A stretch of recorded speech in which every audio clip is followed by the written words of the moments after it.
The Jake Asman Show will begin shortly. Thanks to all these great Patreon members who help support the show.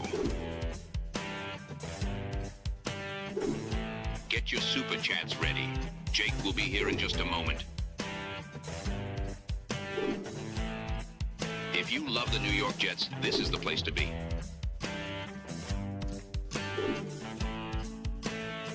And now, the Jake Asman Show. New reports are out there and new betting odds are out there reflecting what the Jets could be looking to do in the NFL draft. Dylan Tereman's going to join me. We will break that down and we will do a live mock draft for the New York Jets on this very show. It's the Jake Asman Show. Let's hit it and get it started.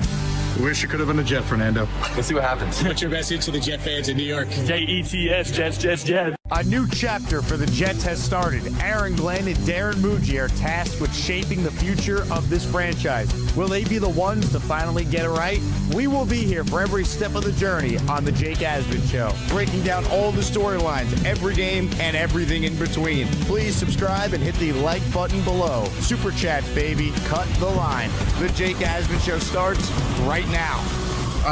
Here we go, Jet fans. Welcome in, everybody. Happy Thursday, show number 2 on the day. Click the like button. Make sure you are subscribed to my channel. We are approaching 45,000 subscribers, and I would not be able to do it without everyone who takes time to watch each and every day. So thank you again for your support. We are presented by PrizePicks. Tonight at 7 Eastern, episode number 3 of the Jets Collective coming your way. That's with me, Rich Samini, and Brandon Tierney. So tune into that tonight live at 7 Eastern on the Jets Collective YouTube channel. Let's say hello right now to a man they call the Dylan Tereman Experience. DT joins us now live from his brand new home. How was moving? Everything good? It looks settled in behind you. It looks like a very similar setup. Yeah, I'm really excited to be in this place. I was kind of giving you the sneak peek, panning the webcam around. I have a backyard with a patio I can hit my golf clubs in, and really excited. I downgraded from a 2-bedroom to a 1-bedroom, so my bed is right over there, and it is currently unmade, so it will stay off stream. But the move went well, man. I'm really excited to be here, and hopefully I don't have to move for at least 2 or 3 more years. How many memberships do we need to get during the show for you to pan the camera and then show video of you jumping into your unmade bed? 250. I'm putting the bar way high because I set it too low the last time, and I can't flop like a fish on this hardwood floor. And if I jump on the bed, I don't know what it would do to this hardwood floor. So we're going to set the bar way too high, but I know the Asmaniacs can get us there. Well, we're on the way to 250 already. Derek, the Kansas Jet fan, has gifted a membership, so we need 249 more for DT to jump on his bed. Yeah. All right, let's get into some Jets draft stuff, and then you and I are going to do a mock draft live on the air together. DT is screen sharing his little PFF mock draft simulator, so we'll do that in just a bit. But let's start with some news about a potential wide receiver target. Jordan Reed of ESPN said today that the Jets are expected to be aggressive in boosting their wide receiver room, and that they are extremely high on Indiana wide receiver Omar Cooper Jr. and view him as an ideal piece, an ideal wide receiver too, to Garrett Wilson. You've studied the tape on Omar Cooper. Your thoughts on him as a wide receiver too, playing alongside Garrett Wilson? I think he's certainly one of the names capable of holding down that wide receiver 2 role. There's a lot of people in the Jets community that would rather see Garrett more in the slot, where I think Omar Cooper would probably play in the slot, although he did do some boundary work for Indiana as well. It's funny, though. They say that the Jets are extremely high on Omar Cooper. This is, just a couple days removed from all the David Bailey smoke that's going out as well. We don't know how true or untrue those rumors are. So I don't want to fall too much into smokescreen season and lying season. It feels like as soon as the combine ends, it's just trying to lie your way to getting the best player to fall to you at that position. If they picked Omar Cooper Jr., I wouldn't be mad at it. I think he's one of the better options. He's my wide receiver 4. It would just depend on, obviously, the other players available at pick 16, assuming that's where they would have to take him. So you're saying that if the opportunity presented itself for the Jets to take Jordan Tyson at 16, you'd go with him over Cooper? I would go with Tyson over Cooper, yeah, and Tate and Lemon, of course. So Cooper is my wide receiver 4, and then 5th would be Jeremy Bernard from Alabama, which I would start at in pick 33. So there's a bit of a gap from Cooper to Jeremy Bernard, and then KC Concepcion and Denzel Boston are wide receivers 6 and 7. Brazel is my number 8. Those are all like second round guys that I'm not really in love with outside of Bernard. So after Cooper, and there's a chance Cooper's gone, right? I think there's a really good chance LA could take Cooper at 13 even. So I wouldn't hate the pick at all, but I think that they could go elsewhere, even if it isn't a wide receiver at that pick. I do wonder when in terms of like how they see the draft, let's say they take Reese at 2, and we'll get into whether or not they're still going to do that in a moment. There's a projection with a guy like Reese.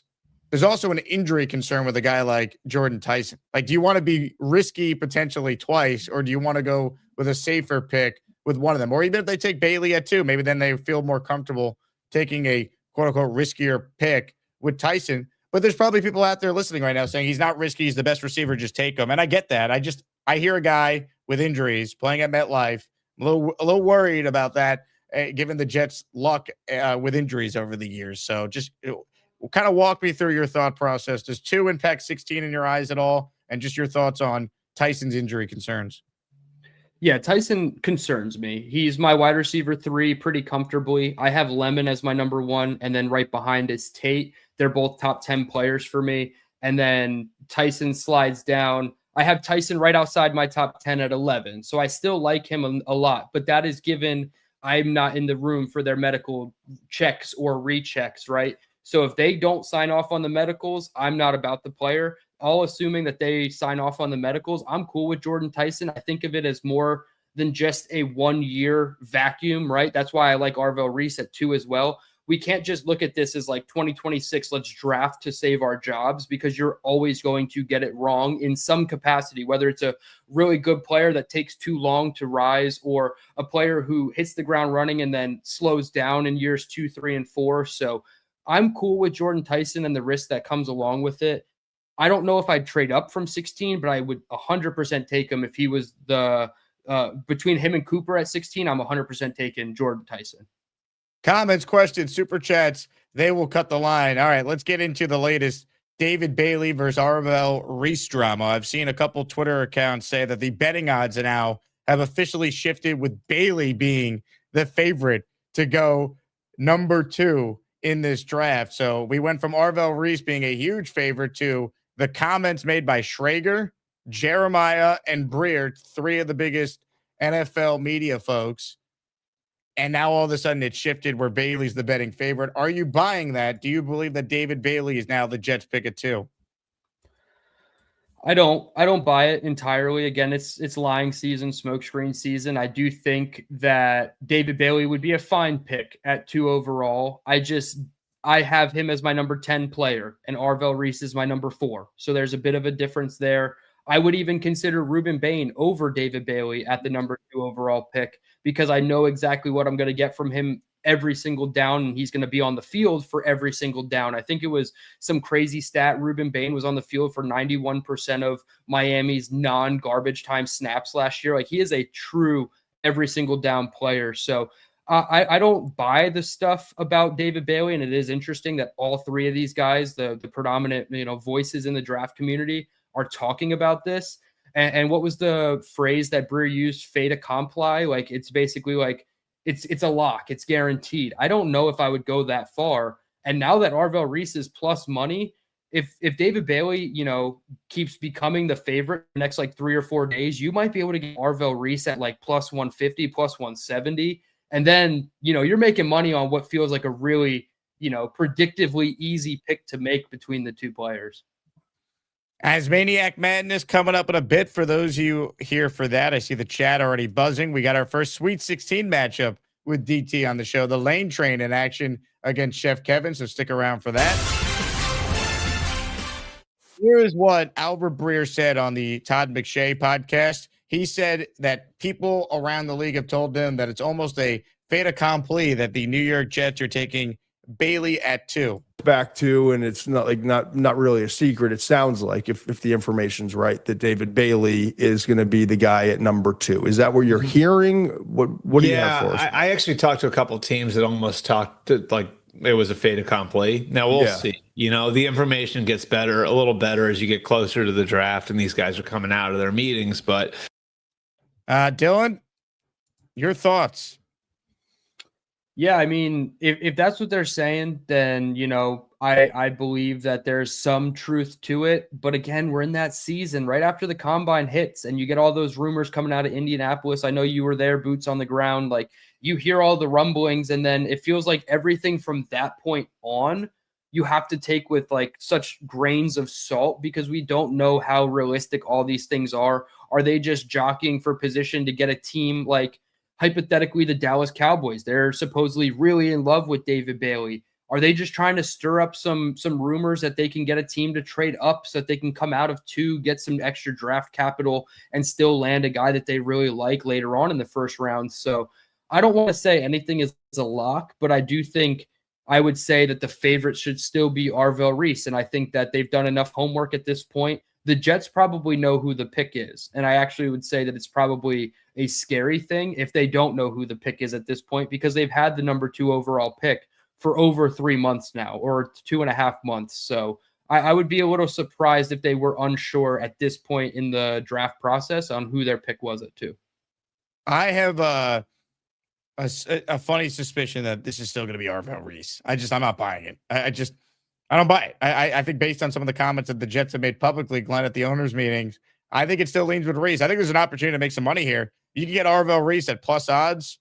Choose your sports book of choice. Plus 100, Arvell Reese. I'd take that bet right now.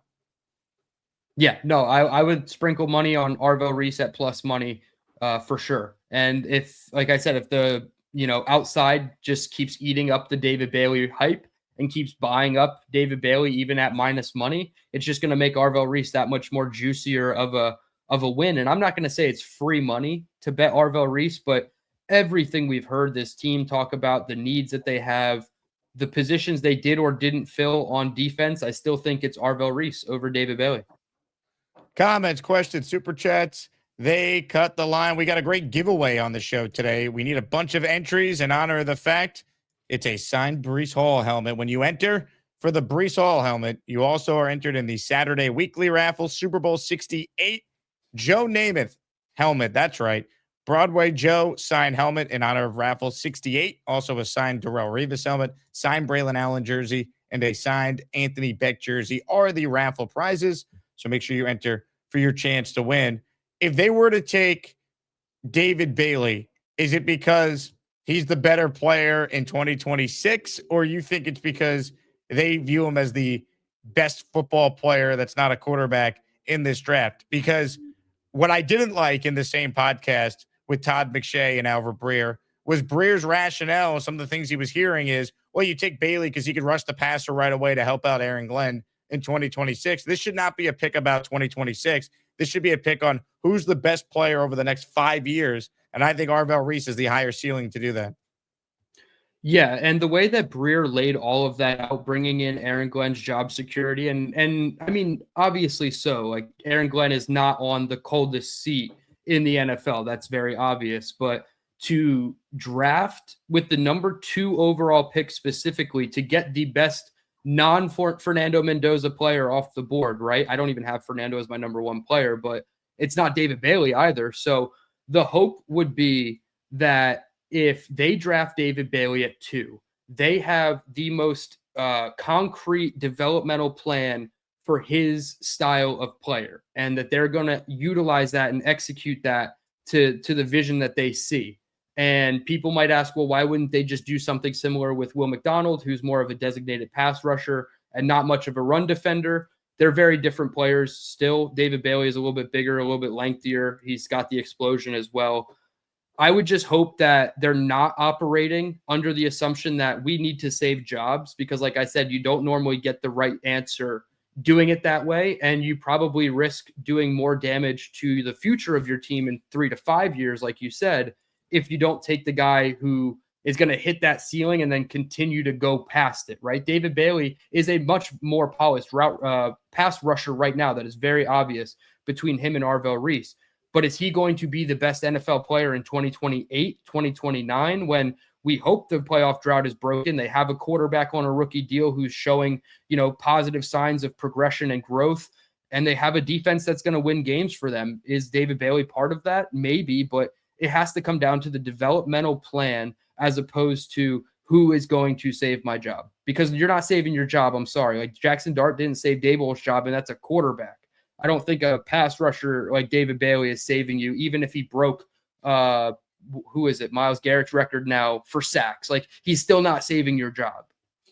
Here are the full comments from Breer for those who missed it. There's an interesting, I would say, way to tie this to Aaron Glenn's job security too, is that, I think if you look at Arvell Reese as a little bit more of a project and a little bit more of he's going to be pretty good for you right away, but, you may have to wait a year or two to get the best out of him, versus like David Bailey is out of the box going to be a really good pass rusher for you.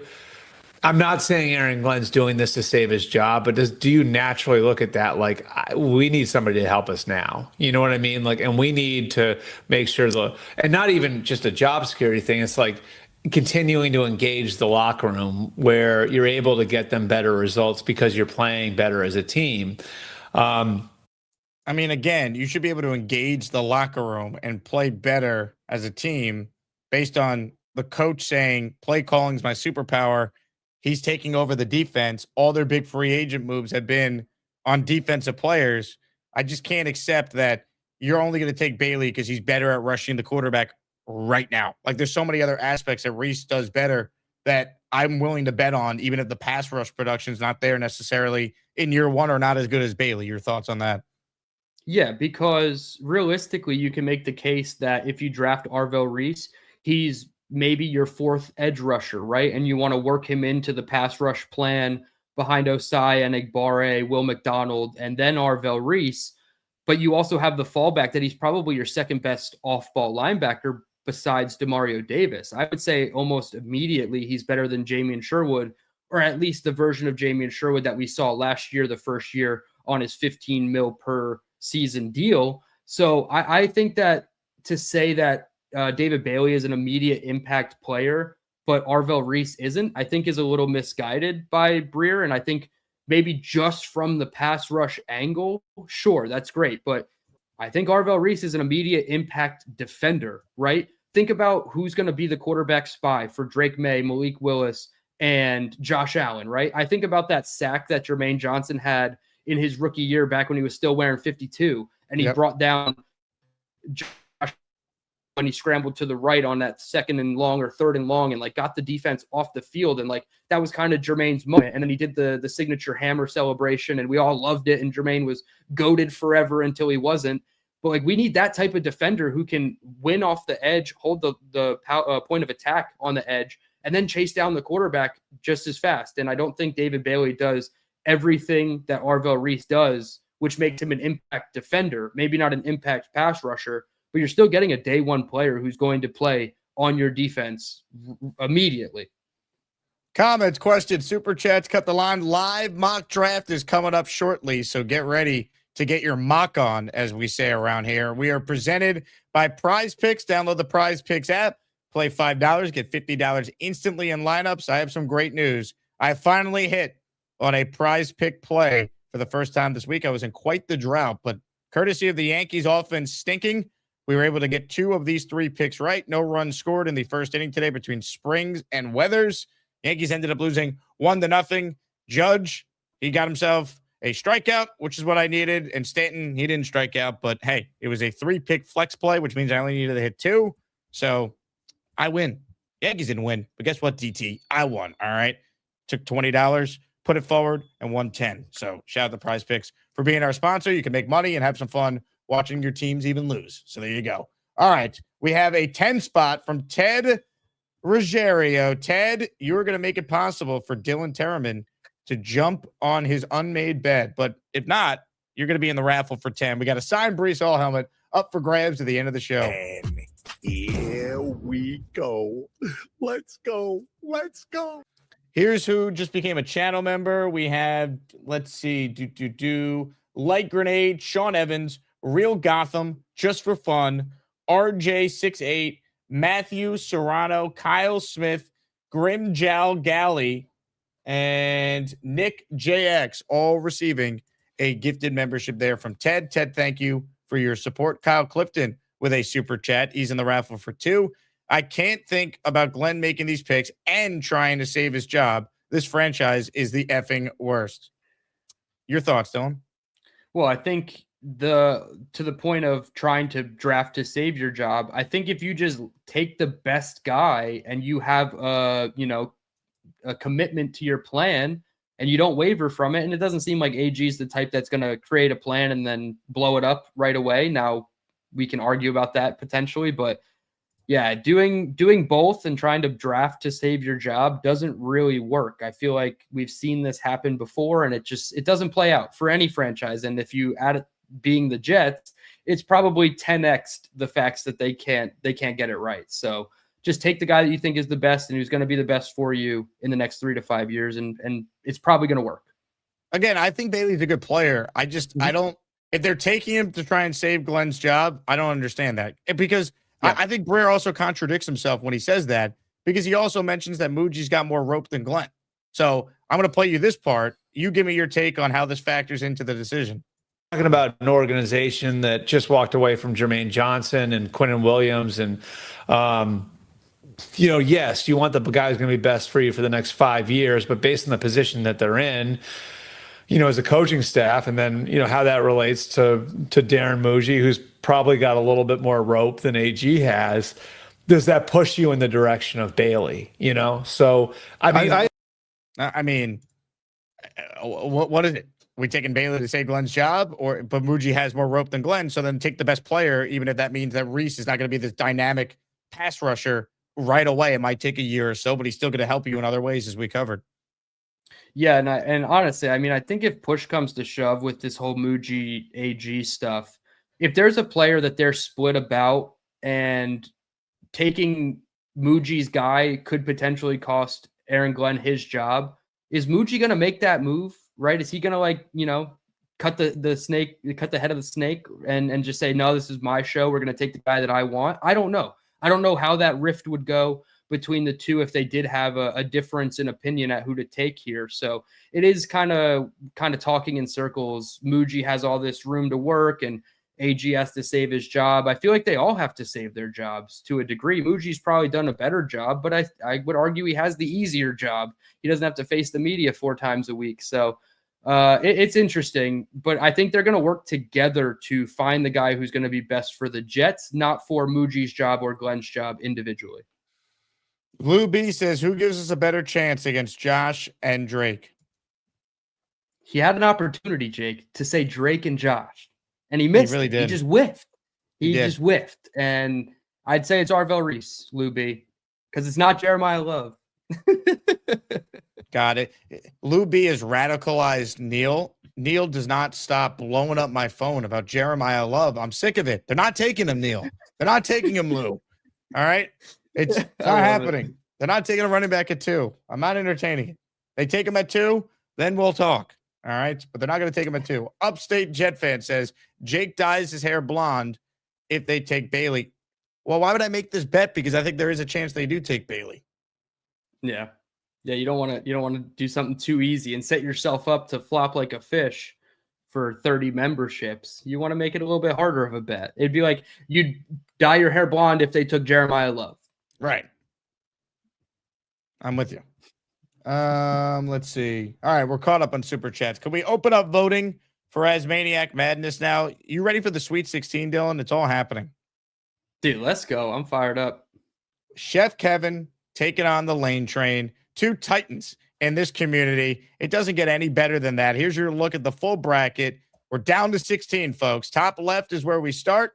We did a schedule adjustment today, so the Lane Train and Chef Kevin will be in the leadoff spot in the showdown. Kyle Clifton and Peter Castro will face off tomorrow afternoon. We're doing 1 matchup per day for the rest of the tournament. We'll pause for draft weekend and then resume with the Final Four and championship the Monday following draft weekend. So there's your look ahead schedule. Take a look at each region now. Kerner, Chef Kevin. Winner will take on the winner of Castro and Kyle. Then we have the Dangerous Alliance region with Leany and Papa Jet, Australian Jet Fan and the Big Fella, Gary 3D Boxing and Dave Brigga, Mr. Bonesy and Black Gypsy. And then the final region that's now officially set. I guess I forgot to update the graphic here.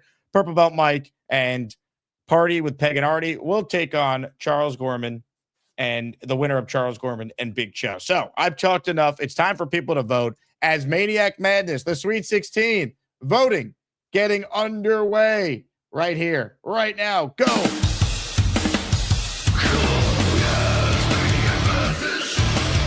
Who's gonna be the best of the bunch? Asmaniac Madness. You get to pick the ones that make the show rock.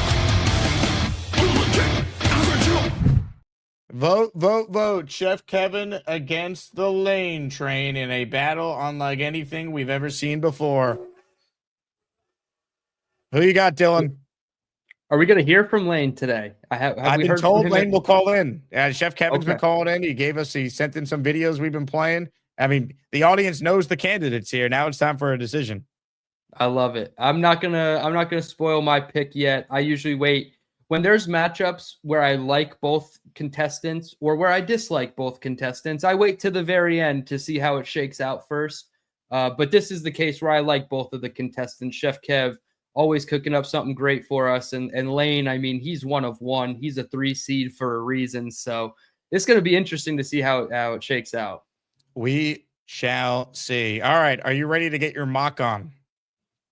We're rocking out with our mock out. Shout out Ricky New York Live. Ladies and gentlemen, here's how this is going to work. Dylan Tereman has the PFF simulator ready to roll. We will do a 7-round New York Jets mock draft. And since it's the first time you and I are doing this together, we'll try to be realistic, right? We won't do any crazy trades that are going to be in all likelihood unrealistic. For this first one, we will keep it real. We'll keep it realistic with the picks that we end up making, and we'll allow the chat in real time to weigh in and tell us what we should be doing here. So whenever you're ready, DT, let's knock this baby out. Then we'll get to your calls and keep up with Asmaniac Madness along the way. Yeah, real quick. JD Surf City says, no, not PFF. The only reason we are using PFF's mock is because we are still paying homage to Trevor Sikkema. It is his big board still, and we have a lot of respect for Trevor. It's unfortunate what happened with him at PFF, but it's still his big board, and I trust him the most over the other simulators. So that's why we're using it. Get your mock on, baby. Oh, yeah. For those tuning in, Brees Hall sign helmet at the end of the show. Here we go. Mendoza's off the board. DT, I think you and I would take Arvell Reese here. Is this correct? Yeah, I think this is the easiest one. I do see 4 trades. And it's funny because Dallas is the first one to trade with, and I wanted to see if they would be included in this because there is a lot of smoke about Dallas wanting to come up for a blue chip defender. Supposedly, they really love David Bailey. I don't know. Maybe I'll throw this to you. Would you trade down to 12 and sit at 12? Let's just say hypothetically they give us 20 overall. You have 12. Let's see what the offer is. Okay, let's see. Well, they don't offer, so we would have to create the offer ourselves. Unfortunately, yeah, they give me 12 and 20. I'll make a deal with them. That's what I'm saying. If they gave us 12 and 20, and we swap picks in 2027, it says the trade is likely to be accepted. I would do this truthfully, and then have 12, 16, and 20, and then we'll trade back up and get Caleb Downs. Yeah, you figure out what you do from there. Obviously, we're not going to do it in this situation, but I would certainly entertain that. And maybe they would throw in 2027 instead of 20 overall. And then you have 4 first-round picks, and you have theirs and the Packers, regardless of how they finish next year. So it would be interesting. I don't know if I'd love it because I want a blue-chip defender. But, yeah, sticking and picking, I think it's very easily Arvell Reese here. Let's do it. Let's lock in Arvell Reese, and then the fascinating conversation will be at 16, who's the player? Who do we have left here? Are all the receivers gone? Did we get the run on receivers in this mock? Let's see. Tate at 9 was the first one to the Chiefs, which I like. Sadiq at 12 as the second pass catcher off the board. And then we have Mekhi Lemon at 14. So that would leave us Jordan Tyson or Omar Cooper Jr. here at 16. I think it's a no-brainer to take Tyson over Cooper.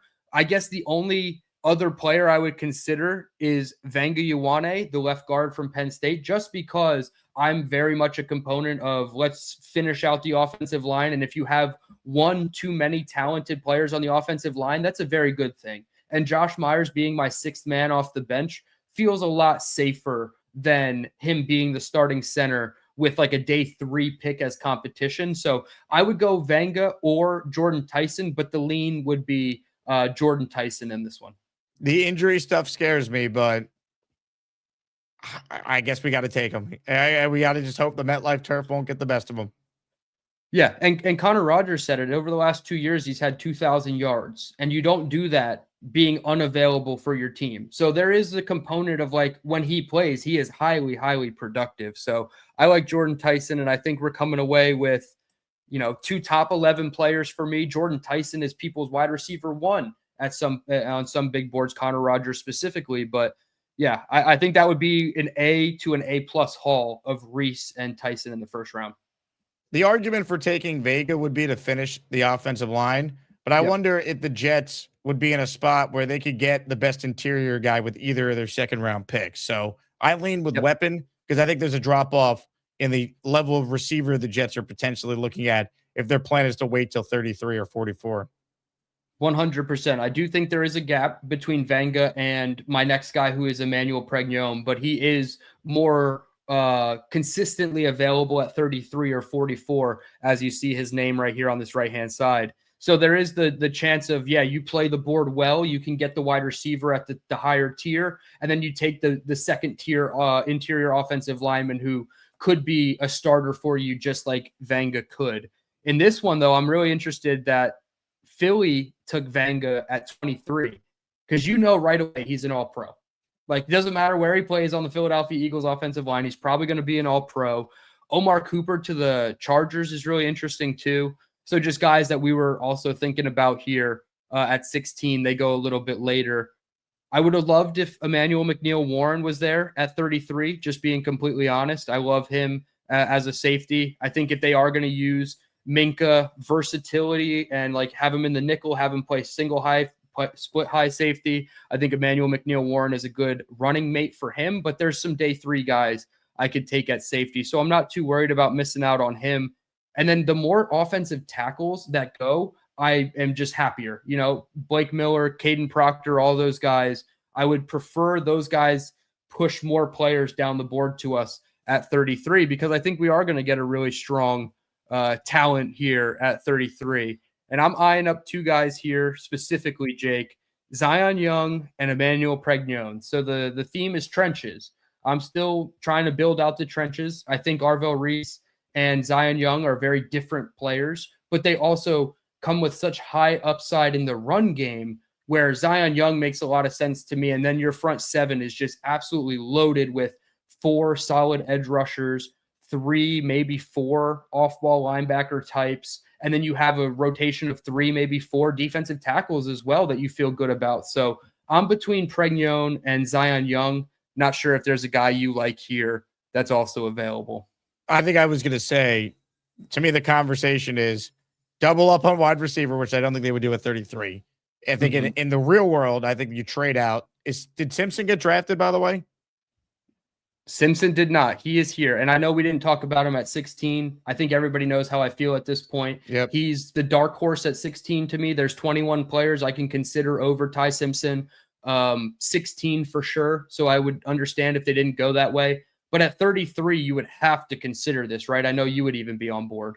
Yeah, I would. If they, so I personally wouldn't take him, but if they did take him, I'm not going to complain. I would be very, very upset if they took him at 16. I don't think that makes sense. But 33, I get it.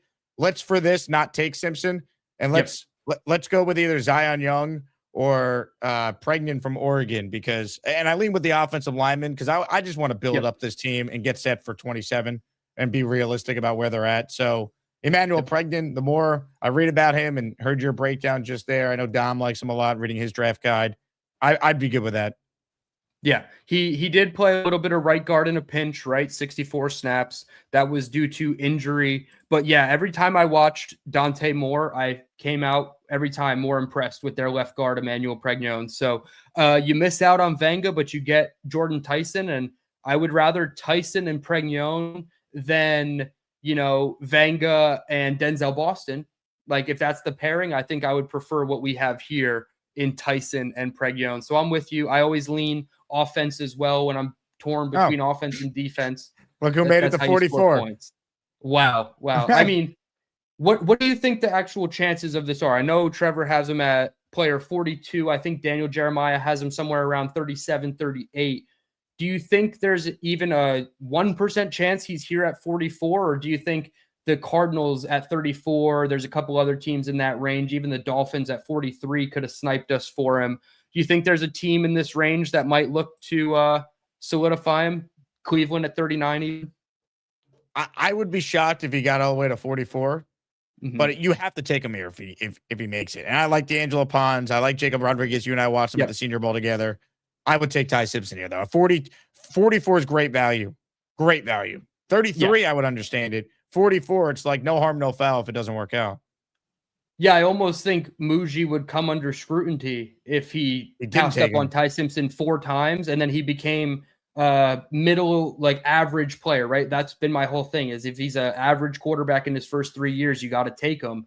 He's going to be an average quarterback for some team, right? So if you're getting that value all the way at 44, I'm 100% over Pons, over Rodriguez. There's corners and depth linebackers I could take later. And we already have Arvell Reese there as a fallback off-ball linebacker. So the pick is Ty Simpson then, right? Let it rip. Ty is a Jet, and this is what they'll be playing draft night when the New York Jets draft Ty Simpson, 44th overall, Dylan. Jets, Jets. I'm in. I'm sold. I mean, I started with him as my quarterback 3 behind Fernando and Dante Moore. He obviously finishes as my quarterback 2. I think if Dante was in this class, I would probably take Dante at 2 and not look back. But that's not how the board falls. That's not how the declarations went. And Ty Simpson is not a consolation prize. I think he is a very good, smart quarterback who's going to, do well in the NFL. He might not be a top 5 guy, maybe not an MVP caliber, but at 44, even if he's Tyler Shuck, I think we're all signing on for that. Upstate Jet fan in the Breece Hall jersey raffle, or Breece Hall signed helmet raffle, I should say, for 1 Upstate. I appreciate you. Thank you very much. I just feel like he's the guy that's going to lead us to the promised land. Upstate Jet fan is leading us there. Enter the raffle before the show is over. Make sure you vote in Asmaniac Madness. The lane train is in action against Chef Kevin, the 3 seed versus the 7 seed in our first Sweet 16 battle. And it's a close one. Chef Kevin is leading currently, so make sure you vote to determine a winner. 67-33, but it was a lot more of a blowout earlier. Lane starting to get a comeback going, and I'm being told that the lane train will be calling in to make his case, so stick around for that. All right, Dylan, so we're not going to do any trades for this one, so we're just going to pick this one straight through. But here are the New York Jets after they had their 4 picks in the top 44 on the clock with the 103rd overall selection. Here we are in the 4th round. What stands out to you about who is available and where the Jets could be going? I would like to go back on the defensive side of the ball, and I wanted to see where Derek Moore, the edge from Michigan, got drafted. And I believe he was end of 2nd round, early 3rd round in this mock, because Jayshawn Barham, the other edge for Michigan, is ranked higher on some big boards than Derek Moore, and some people like him a little bit better. So I was surprised to see him still here. I know he's pick or player 102 on the board. 6'3", 243. He's only 22 years old. I think he's a solid contributor for your front 7. A lot of people like Zakee Wheatley, the safety out of Penn State. There's a lot of Penn State defensive players, whether it's this year or next year, that I like in this draft. And then Malik Muhammad as well at the top of this board. But I would scroll down just a little bit and also consider Bud Clark from TCU. He was another guy at the Senior Bowl. There was a practice where he had 3 takeaways himself, or a forced fumble that somebody else on his team picked up. Like, he was directly contributing to 3 individual takeaways that single practice. So I like Bud Clark. I guess the theme here would be let's load up on defensive depth guys, whether it's a front 7 player or a secondary member in Wheatley, Muhammad, or Bud Clark. Oof, this is an intriguing one here. Somebody asked if Sam Roush is gone, the tight end from Stanford. He is gone. Yeah. I think I lean with Bud Clark. I liked him at the Senior Bowl when we were there. Yeah. He's a player to me that, yes, he's a little bit older. I believe he's already 23, almost 24. He's been in college for so long. I believe he was still one of like those COVID kids who was in college during COVID. So he's been around the block. He's seen almost everything from like a coverage perspective on defense or from an offensive like concept standpoint. So I think that's somebody where Aaron Glenn would lean on and say, hey, you're a rookie, but you're also coming in with a ton of experience. So you might be a step or two ahead of some of the guys, similarly to Malachi Moore, right? He was playing in Alabama's system for 3 or 4 seasons after Brian Branch left. So I definitely like Bud Clark here a lot. Bud Clark. Is that the pick, Dylan? Should we lock it in? It's got to be. It's got to be. I like him more than a depth corner. He's going to play a little bit earlier than a Malik Muhammad would. And I think that you need more safety help. Andre Cisco doesn't move the needle for me. Obviously, they want to be a little versatile with Minka, perhaps. And Malachi Moore in year 2, I think he still has some room to grow. So the safety room doesn't, it's not screaming, oh my gosh, we're set. And if you're going to entertain it in like the first round, even, I know some people like Dylan Tereman at 16. We got to get a safety in here somewhere, and I think the 4th round makes sense. Bud Clark could play right away. I bet you he's a starter by the end of the year. Yeah, I wouldn't mind that at all, right? Especially in big nickel sets. If they're going to have Minka come down and be the nickel defender, and then they have Malachi and Bud Clark playing on the back end, I like that. I like that a lot. Let it rip. Bud Clark, you are a New York Jet. Hell yeah. All right, now we got the comp 4th pick. This is DJ Reed going to the Detroit Lions. This is the comp pick for that one. Show our pick so far, just so for those just tuning in. Here's what we've done, Jet fans. We've done a no trade mock just to keep it simple for the first time. Dylan and I have messed around with one of these. Arvell Reese, Jordan Tyson, Emmanuel Pregnon. Is it Pregnon? I thought it was Pregnon, but it's Pregnon. I guess we're going Pregnon. with. I think was that French. It might have that little French twist to it. Does he eat snails? Ty Simpson and then Bud Clark. Ty Simpson being there 44. Unlikely, but again, quarterback's a different position. You're not going to burn a 2nd-round pick on a guy unless you see a future for him. So maybe he does start the slide and then take him at 44. No problem at all. All right, here we go. We're on the clock again. 2nd, 4th round pick, the comp pick we got from DJ Reed. I feel like at this point, best player available to me matters. I would love an offensive player, linebacker. I'd love a tight end that could catch. Can I interest you in Dalen Bentley, the tight end from Utah, 6'4", 260 pounds, really high receiving grade, 83.1, plays in line, but he also plays the slot, according to his PFF alignment chart, 76 targets, 620 catches, 6 touchdowns. I think he gives you a relatively safe floor, but the advanced stat I'm circling here on the screen, 0 drops on 48 receptions, 76 targets. I think this is the guy. He's kind of a bit of a one-year guy, right? He's only had 8 targets in the first 2 seasons of his college career and then 76 targets last year. But I think you got to take a swing at tight end, and a guy who's 6'4", 260 pounds. He is old. He's 25. Another one of those older, been in the league, been in college a while type of guys. But when you look at the Jets draft last year, they drafted 2 really young guys at the top, and then they kind of went a little bit older with that lean towards experience, but can help right away type of guys. I'm good with it. I've not watched anything on him, so I leave this to you. Once we get to the 4th round, 2nd, 4th round pick, I defer to you. I like Nick Singleton too, but again, I'm not trying to stir up oh my gosh, what do we do with Breece Hall now that we have Nick Singleton in the fold? I like him and Katron Allen both from Penn State. I don't know if 4th round I'm ready to take a halfback, right? I think we gotta go somewhere else, and if we can get a tight end who's probably going to be your tight end 2, in my opinion, attached to the line of scrimmage with Mason Taylor, I think Bentley would be a really good fit for that one. What about Jalen Kilgore? I see the chat seems to like him out of South Carolina, your neck of the woods. Yeah, Kilgore's fun. He's a bit versatile, right? He can play corner, but he can also play in the box or deep safety. He doesn't play a ton of deep safety. He's more of a slot guy, but he does play a little bit more of that strong safety role. Dom and I got to interview him at the combine. He seems like he's going to be a good fit for a multiple defense. And I think that the Jets actually are going to want to play more safeties on the field, right? Big nickel situations with three like true safeties on the field now that you have Minka.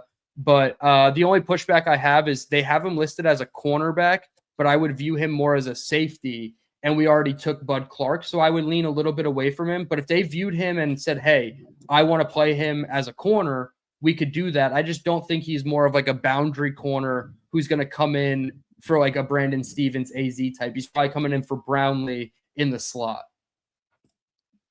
Chat, do we take Kilgore or do we go with Bentley? Dylan, if you're Darren Muji, who are you drafting? If I'm Darren Muji, they're probably taking Cyrus Allen, the wide receiver from Cincinnati, who they've had a top 30 visit with. We want to double dip at wide receiver. I think this would be the most appropriate spot to consider a double up at wide receiver. 5'11", 180 pounds, so he's definitely going to be more of the slot type. But that doesn't, that's not necessarily a bad thing because Isaiah Williams probably shouldn't be your wide receiver 3 or 4. He should be used as your special teams guy and then a gadget guy on offense who's like intermittently used in certain packages. So I think Cyrus Allen is a deep or like a sleeper at this spot, and they've met with him plenty of times. So I think where there's smoke, there's a little bit of fire, and they did this with Arian Smith as well. Let's take him. Yeah. We like Cyrus Allen. I think he's probably the best of the three. I like your logic of the double up at wide receiver because this would be the best time to do it. Yeah. I want to just look at who all the wide receivers are. Our guy, Tyron Montgomery, I believe is gone. No, he's all the way down here at 214. See, I disagree with this. I don't think he's that low. But we talked about him on Jets Roundtable. So perhaps they could even get him as like a 6th or 7th round pick. So yeah, I think Cyrus Allen to me is worth the double up. Ladies and gentlemen, the double up. We're scoring points. Hit it. Hell yeah. I always lean offense. All right, now we don't have a pick until what, the 6th round? Yeah, now we don't pick again until where are we at here? All the way down 179. 40 to 179. So we're taking a big dip here. This is tough. I like Jamari Taylor. He's a really fun running back out of Virginia.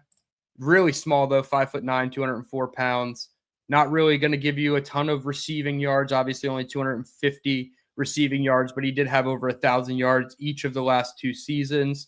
15 touchdowns in 24, 14 touchdowns in 2025. He's definitely one that I could see, but if they're going to go halfback, they'd probably go with the guy that they've met with in Keelan Black. They had a top 30 visit with him as well. So perhaps they go that direction, but they're not going to go offensive skill players. I mean, Pat Coogan, again, from Indiana is another one. Owen Heineke, to me, is really special. I know our guy, Will Parkinson, he has absolutely no bias to the Oklahoma Sooners, but he loves him some Owen Heineke, and every time he talks about him, I get juiced up thinking he could be the future at the linebacker position. Everybody likes Jacob Rodriguez, but I think Owen Heineke is like that Temu version of him, right, where you can get him a couple rounds later and still get the same kind of production. My guy at linebacker is not here, and that is Caleb Alarms-Orr from TCU. But, yeah, I like Owen Heineke here if we're going defense.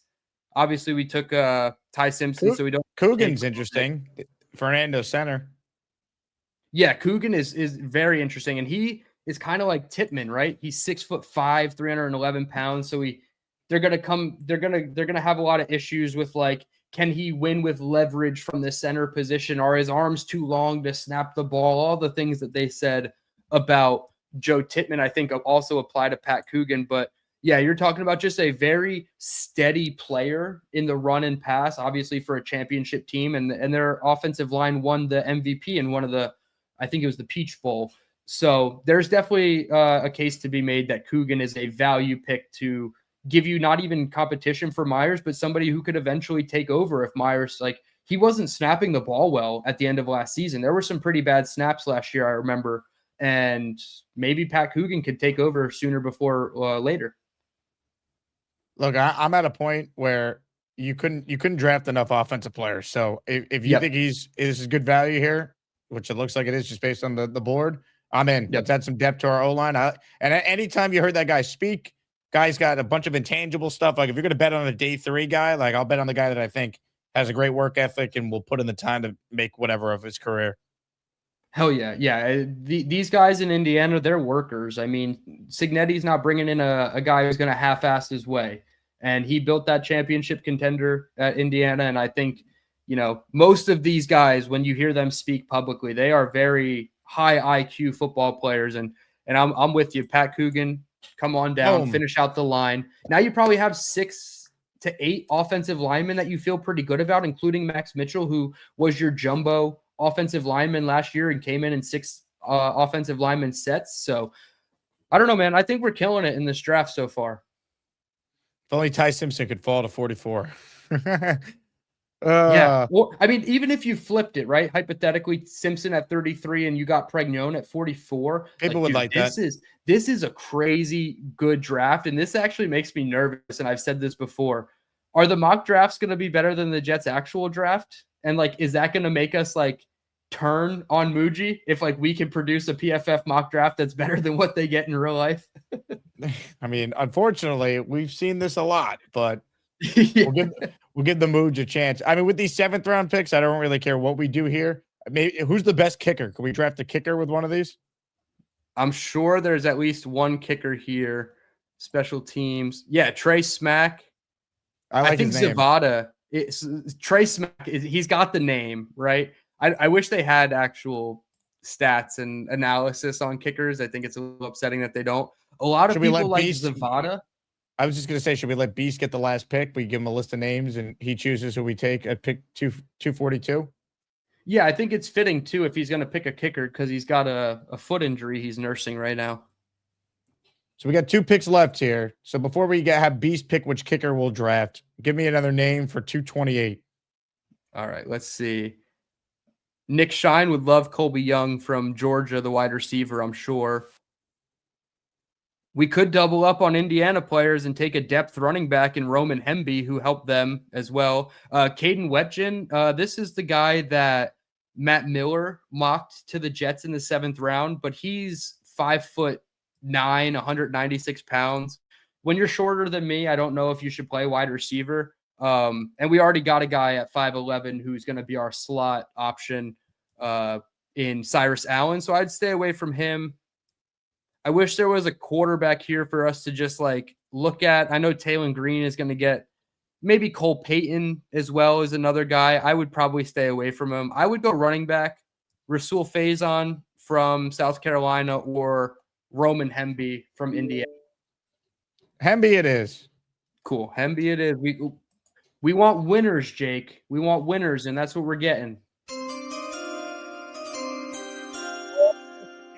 Ladies and gentlemen, here to make the last pick in our mock draft is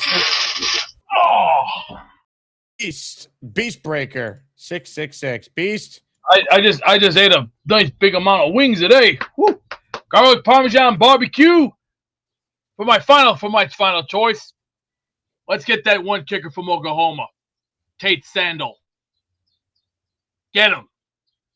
And I also want one more person that I want, Jeremiah Love. Wait a second. I want Jeremiah Love for one couple reason. Things here.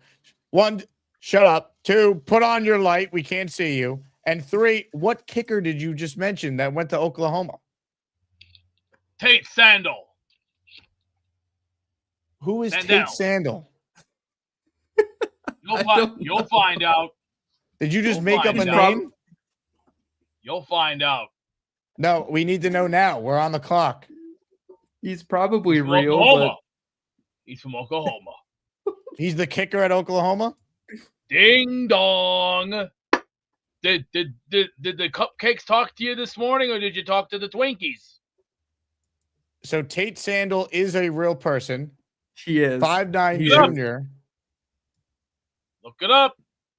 Is he in the draft though, Beast? Did he declare for the draft though? Put him in the draft. Get the kid. I can't put him in the draft. He'll be returning for 2026 to the Oklahoma Sooners.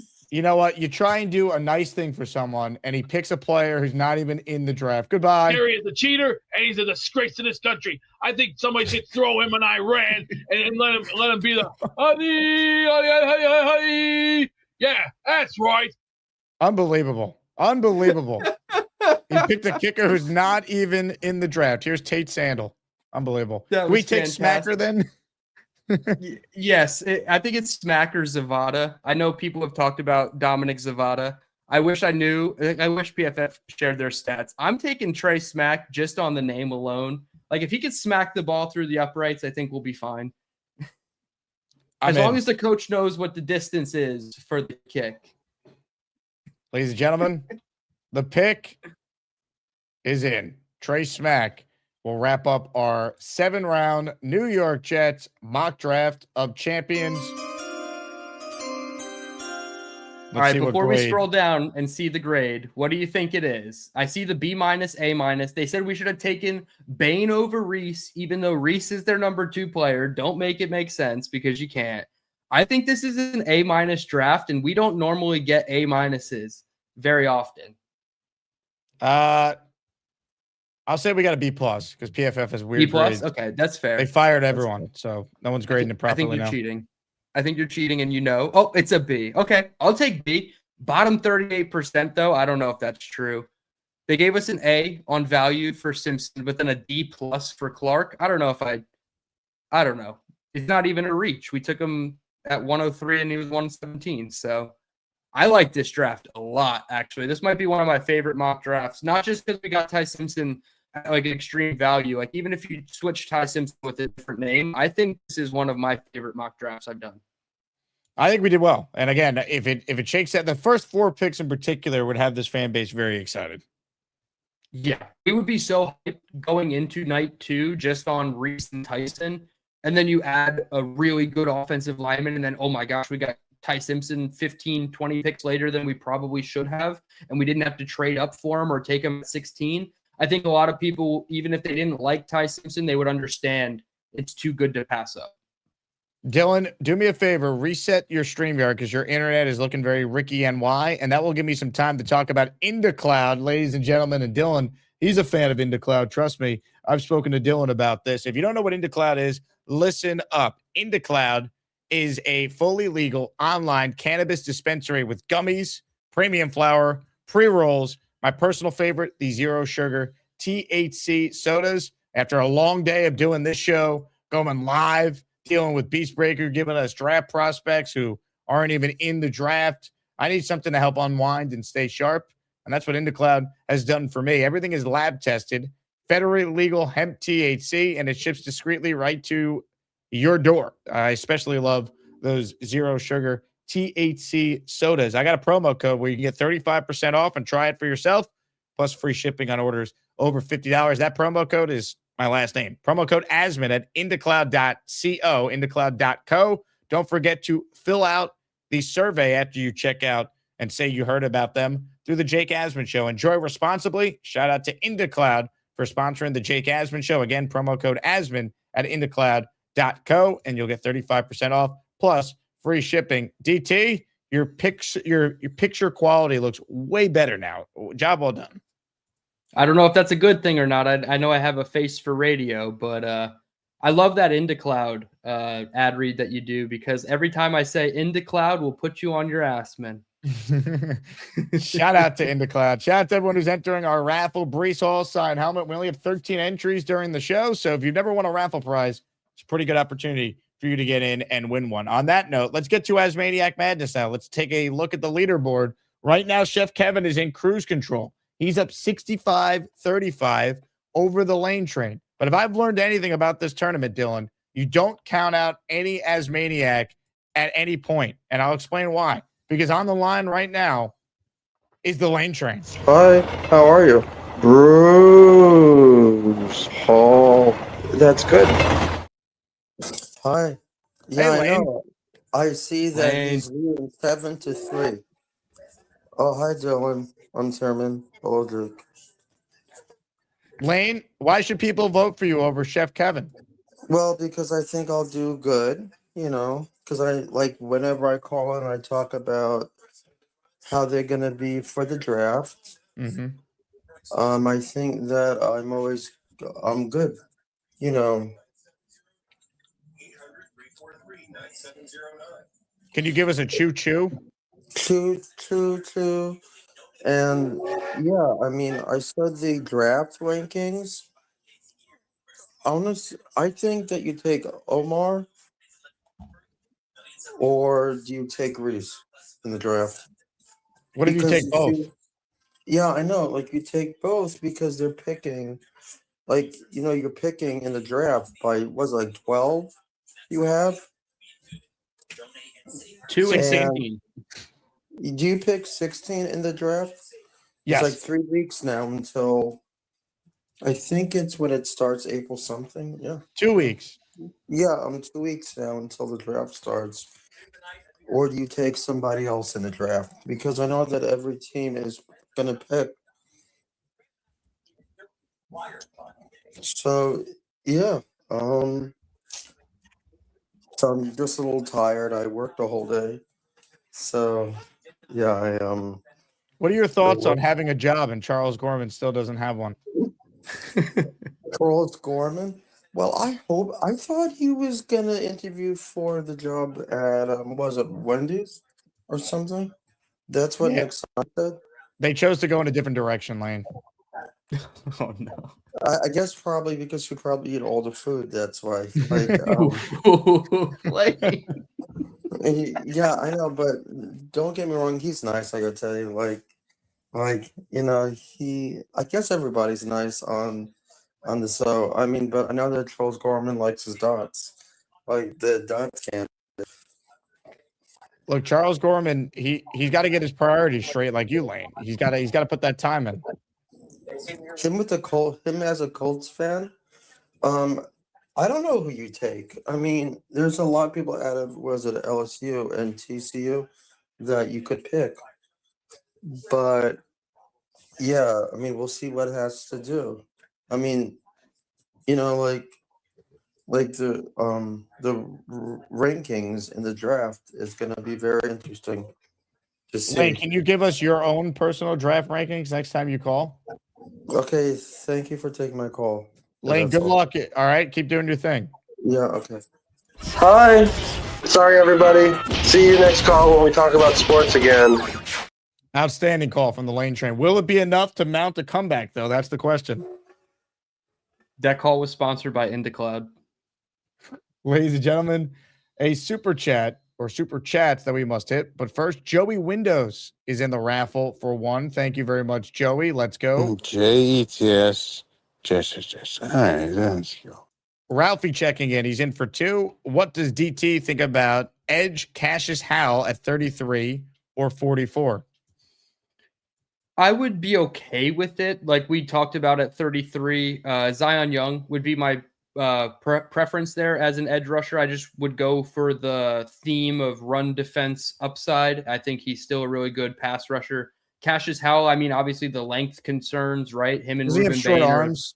Yeah, he has 30 and 1/4 inch arms, and he's 6'2.5", 253 pounds. So severely undersized for the player that he is, but he's got an extremely high motor. I don't see like the hand moves and like the wins at the line of scrimmage like that. I mean, he just wins with speed and bend, which is fine.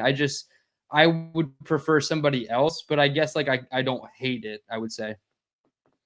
2025 first team AP All-American, SEC Defensive Player of the Year, 11.5 sacks in 2025, second most in the SEC, and most by an Aggie since Myles Garrett in 2015. 3 games with 2+ sacks in 2025. 6.5 of 11.5 sacks in 2025 came off blown blocks due to speed. Reached a max speed of 18. He just sounds like a Robert Saleh player, doesn't he? Like, hey, man, go use your speed and go rush the quarterback. I don't know if he's a fit for Glenn. Yeah, that's a very good description for him. He's a very solid type player. I just don't think he has like a ton of explosion either. He had like one of the shortest jumps in the vert for an edge player. He did solid in the broad jump, but I don't know. There's not like, he doesn't do anything at like at a level where it's like, oh my gosh, you have to take that guy at that pick. So not a player I love, but a player I just kind of like. Big fella checks in. My bad. I tried to help Beast with the kicker, not knowing he was returning. We should get him next year then. Chef Kev is rolling. Wow. Big fella was the reason that Beast had a kicker that went back to school. What a twist. Maybe Big Fella was setting him up to look bad. That's what it was. Wow. You think, and I thought Big Fella was the Beast Whisperer. Did he set Beast up to look bad on purpose? Now many are questioning it. If the therapist is setting you up to fail, I mean, I don't think Big Fella would do that. There, Dylan. I need an answer. Right now, we're getting some gabagool. If you really want some gabagool, you got to come get the gabagool. Catch you later. Beast, what's the deal here? Did Big Fella set you up to look bad?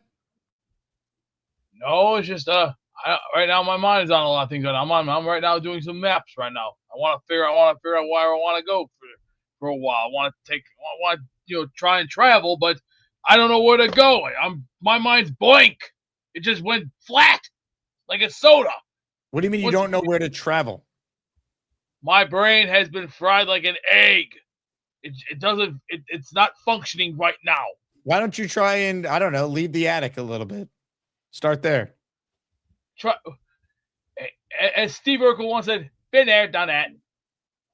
Have you ever been on a plane, Beast? I'm afraid of heights.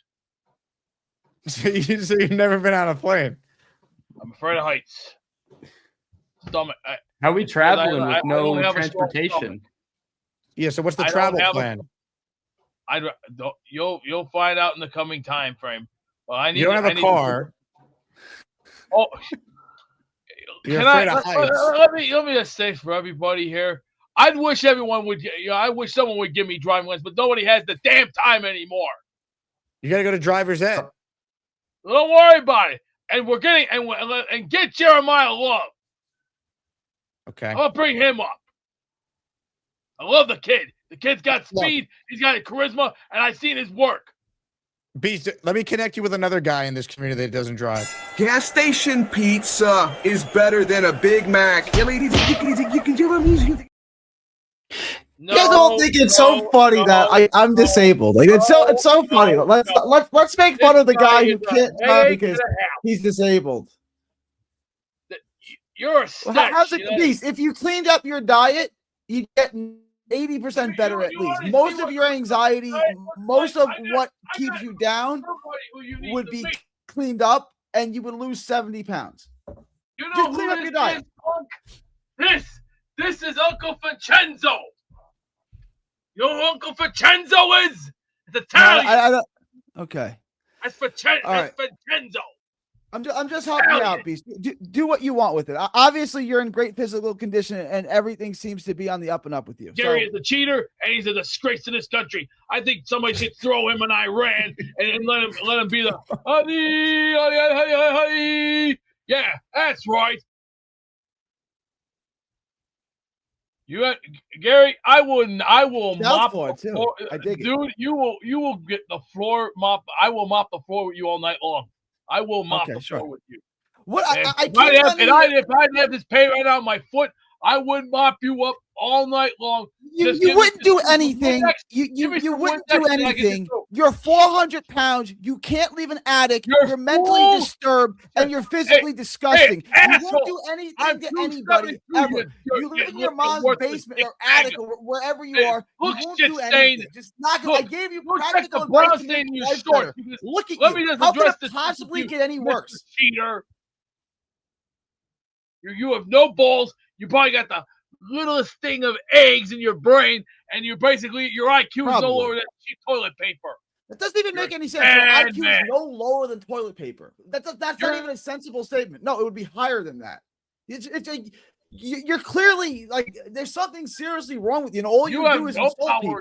I came in here. I give you good practical advice to make your health better. And you come on and one-legged man. You're not going to do anything. You're not going to do full anything. of your own shit. You're not going to do full- anything. You're You're not full going to of do your own anything. shit, Gary. You're not All worth right, it. awesome. You're not even in my league. You couldn't even lace my boots Awesome. or even That's great. wipe my That's ass. great. Extraordinary. That's very good. You're full of pendeja. Yeah, That's all awesome. you're just another puta. That's awesome. You're a puta. Awesome. Now get off. Fans getting a little crazy. Things getting a little wild here on our show. Make sure you vote in Asmaniac Madness, oh, by the way, because the Lane Train has called in, and now here to make his case is none other than our chef, Chef Kev. He's always cooking or coaching or flashing his green. This man is cooking or kicking as maniac ass. He's at the tailgate, he's cooking, blow torching his food. A diehard Jets legend, the chef they call Kevin. Chef Kevin. He's blowtorching his food. Yo, Gator, you the GOAT, man. Thank you so much. DT, Jake, man. You know, I know y'all are solid, man. I got to look back, man. The restaurant was going crazy. You know, it would have looked crazy if I was up here and the kitchen was going down, you know, so I had to step away. You know, whatever happened with the draft, you know, I know we're in good hands. I feel good. Just please, Lord, no Love at 2, no Simpson at 16. I feel good, man. As long as y'all ain't do that, man, then we in good hands. I just wanted to shout out Lane, man. You know, Lane, love the dude. His calls are incredible. I do remember that first time when he called into the show after a Jets game and asked Jake if he saw it. Like, are you kidding me? Yo, that's like asking if Fireman Ed went to the game. You know, like, you know, there's some things that you don't really got to say. But yo, Lane's an incredible dude. You know, I came in here focused. I came here putting in the work. I'ma still keep putting in the work. You know, with the community, with all these content creators, man. DT, you know, you're somebody that kind of up and coming, and you're moving at a really good pace. The content that you put out there, the collaborations and all that. And with Jake, with the Jets Collective, you know, I'm be tuned in tonight, man. Y'all, BT and Sermini, like, yo, this is a really good thing, man. And once we get this ship right, man, yo, it's gonna be a fun time. Like, I can't wait. I'm somebody that goes to these games, man. When it's cold, you want to talk about diehards, yo, I'm there. I'm in the trenches when it's cold. People see me. I'm right by the stadium, man. Like, once we start looking good and stop with this ineptitude stuff, yo, I'm back 5 games out of 7. Yo, I'm there. What more you want from me? I'm at these games. I'm not here getting all mad like, oh man, what the hell is this? Touchdown. Y'all said it earlier. Touchdown. We got to score, man. That Patriots game when Brees took it, yo, we was happy. I'm not gonna say I'm jumping out of my seat because we getting the dog, you know, whatever kicked out of us. But yo, you feel good. You need that, man. You need the good vibes. We need to score. We need stops, though. We can't have these teams keeping on running up on us all the damn time, man. We need timely stops. And for that, man, yo, let's go. Let me get the weapons, man. DT, did we get some weapons?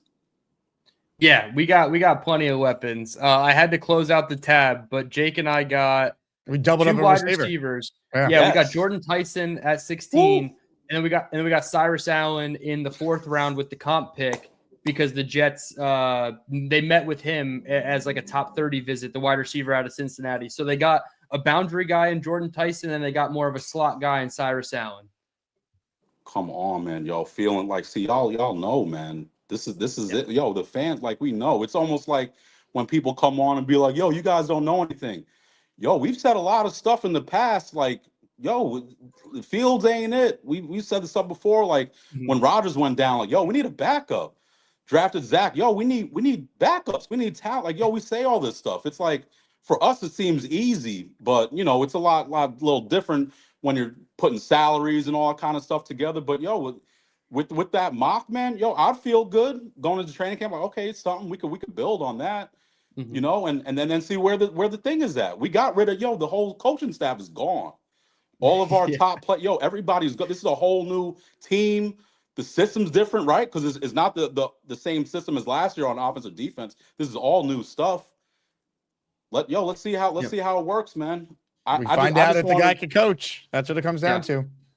I'd rather lose games 38-31 than 10-3 also. Like, I would rather go down swinging and scoring 3 or 4 offensive touchdowns a game, and then the defense lets it up at the end or whatever it is, rather than it's a really hard-fought battle and we just can't generate offense and we score 3, maybe 6 points and we don't ever put it in the end zone. So I'm always going to lean to the offensive side of the ball because offense is what drives this league right now.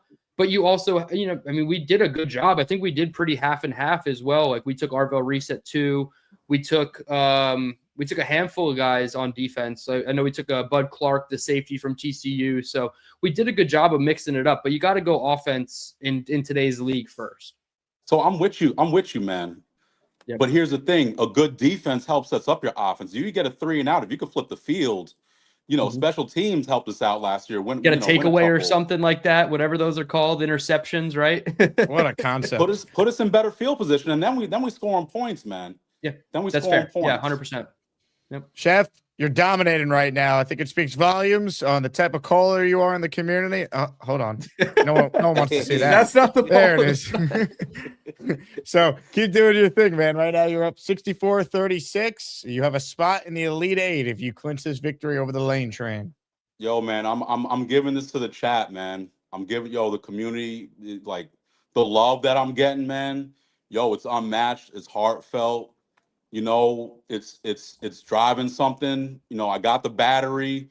The great things y'all are saying, man. Just keep it up. Help support. I'm gonna keep putting back in. You're gonna see a lot more stuff, man. Keep voting. Yo, the chat, man. Y'all was going crazy when I was going against Neil in my last one. Y'all started off the show crazy. Yo, keep going, man. Let's go. Let's get this, guys. Go Jets. Ladies and gentlemen, Chef Kevin. Asmaniac Madness is underway. Make sure you vote to make your voice heard. I have the Jets Collective tonight, so we got to make all the remaining calls quick. I'm hoping to be done around 6-ish if we can make that possible. But we got some super chats, and then we're going to go right back to your calls to end the show. DT hanging out with us. Make sure you guys subscribe to Dylan's channel. Rasta Dread with a super chat in for 2. Choo-choo, mother effer. Chef Kevin, you got my vote. Rasta, appreciate you. Matty P in the raffle for 1. He gifted 1 membership. Thank you, Matty. Sean the mailman says, when you hear the train, come and get off the tracks.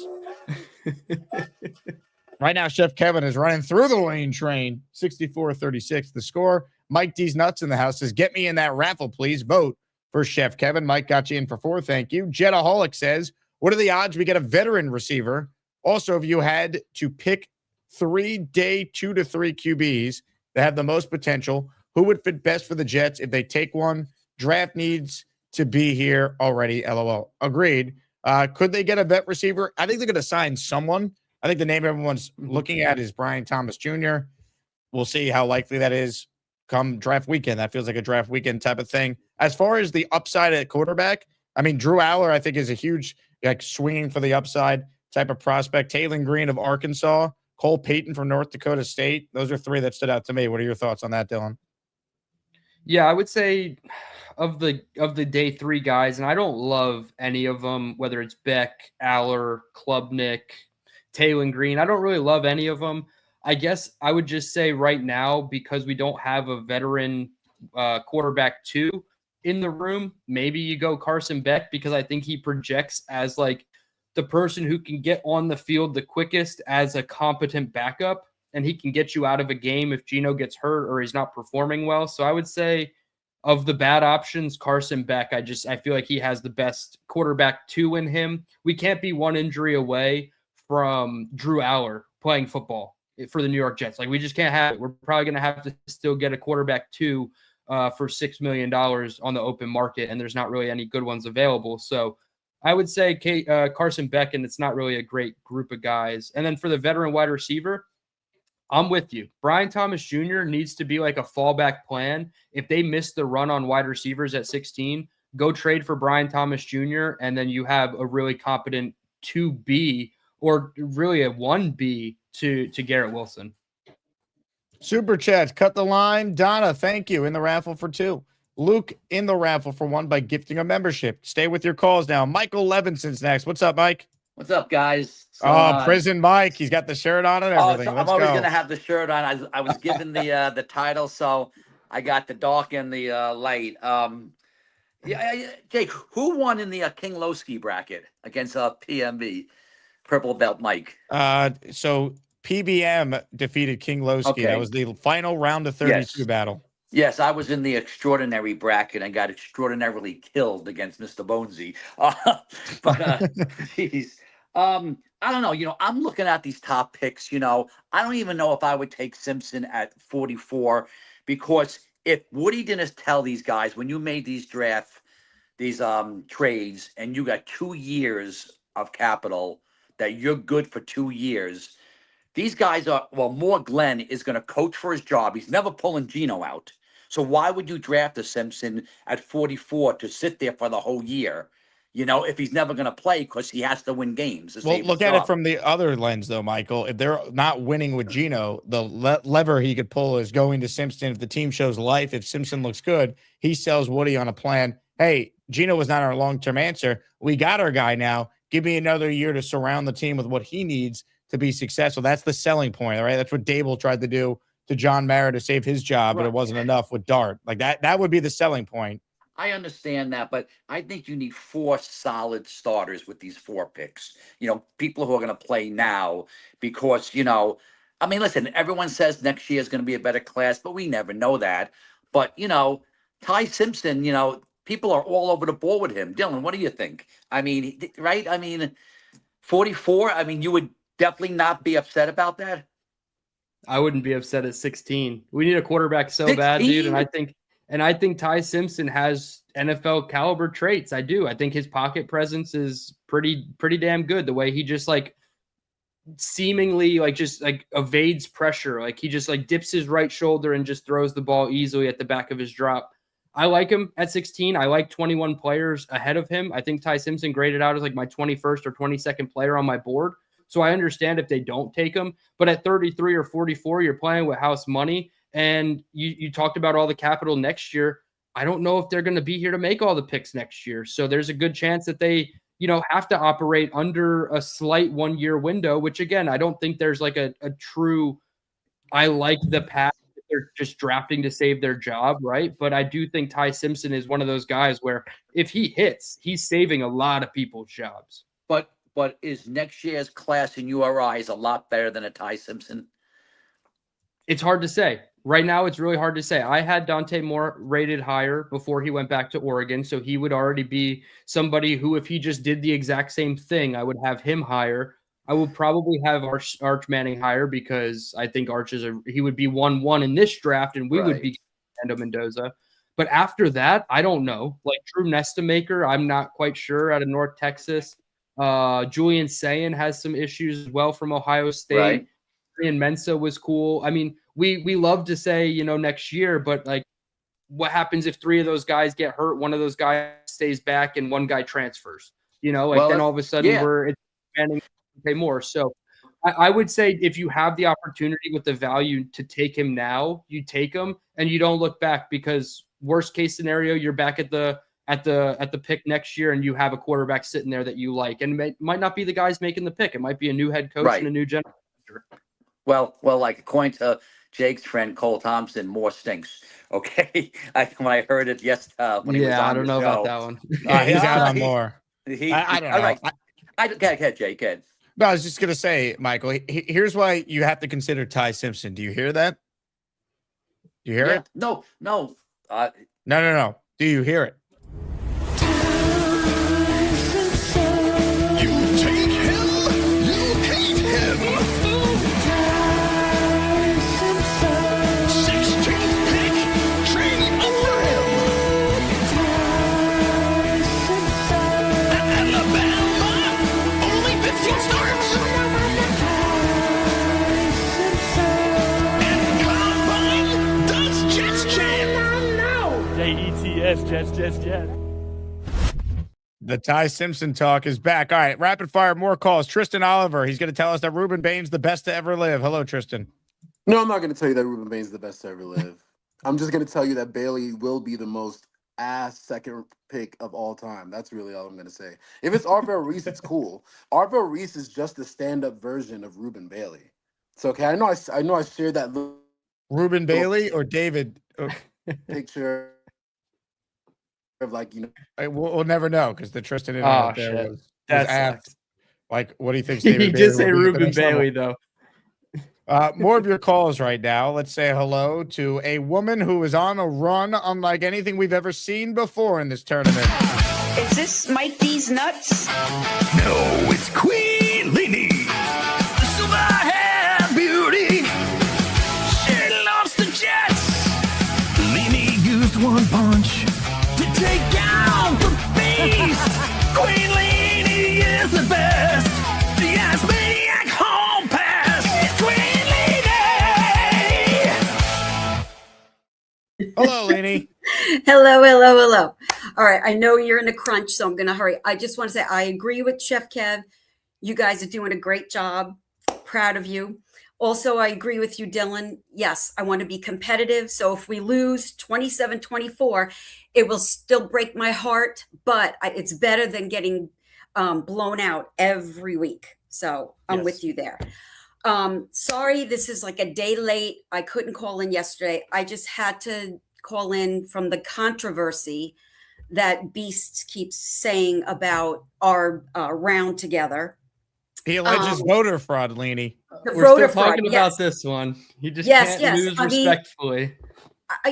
I mean, come on already. He says that it was voter fraud. He got screwed over and yada, yada, yada. I'm sorry. No. Okay. I was chosen to be in the play-in round.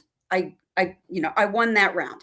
Then I beat him fair and square. If you roll the videotape back and you watch, I tried to get Beast involved. I tried to be very nice, say, come on, come after me. Everybody was waiting for this. And he chose not to engage. So that has nothing to do with me and any voter fraud. So right there. And then I beat Thunderlips fair and square. So, I'm just going to ask Beast and his so-called attorney, Mr. Bonesy, to cease and desist because nothing happened and there was no controversy. And anyway, I am Queen Lenny and I will let no one tarnish my crown. Yes. Let's go, Lenny. Lenny versus Papa Jet, Sweet 16. You ready for Papa? Love you guys. Let's go. Can't wait to see you tonight. Love you, Lenny. Asmaniac Madness is underway. Make sure you vote to make your voice heard. We go right now to the attic for a response from the Beast. My balls feel like they've been destroyed in pieces.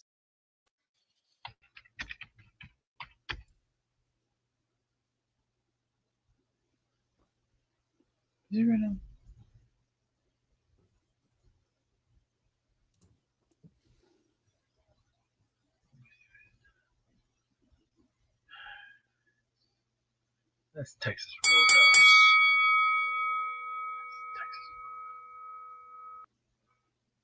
Oh dear God, why?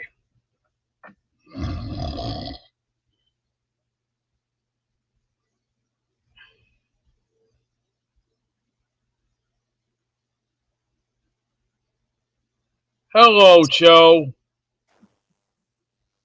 What's up, Beast? Got a little bit of a headache. How come? Gator says, I think Big Cho might need an intro. Big Cho. Yeah, it's nice. I like my recliner. No, I just called to check in. Big Cho. I don't like all those wrinkles on my head. I don't have that many wrinkles. We're talking about Big Cho. My implants are coming in 3 months. The Kardashian ones? I put the jet gear on for you. Been running some errands early. Came home just chilling. Big Cho. Joe. Jake. Big Cho. How are you? Good. How's it going? Dylan, how you doing? Joe, I'm doing well, man. I'm chilling. How are you? Appreciate it. Appreciate you guys' input today. We're talking about Big Joe. You guys do a good job as always. Thank you. What's on your mind, Joe? Nothing, just looking forward to the draft. What we got 2 weeks from today? That is correct. Yeah. I'm thinking I'm not going to be able to make it up there. Big Joe. But I definitely want to come up to the meetup next season. Big Joe.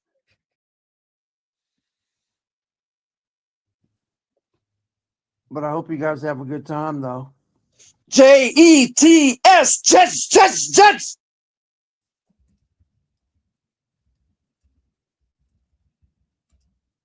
You know, I'm kind of with you, Dylan. I wouldn't hate the fact if we take Simpson at 16.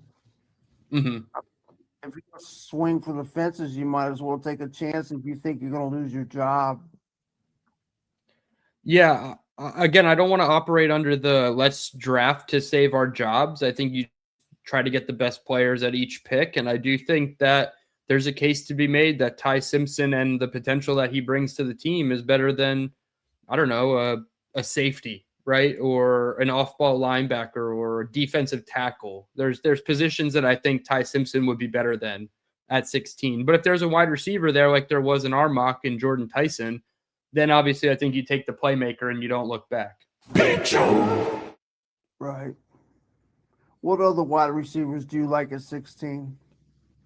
Well, Mekhi Lemon is my number one. He is my fifth overall player on the board. So I would take him at 16. I would trade up. I would trade all the way up as high as 7 with the Washington Commanders and take Mekhi Lemon. And then you have Arvell Reese or a blue chip defender at 2. And then Mekhi Lemon at 7. I would take Carnell Tate. He's my second best. And then Jordan Tyson.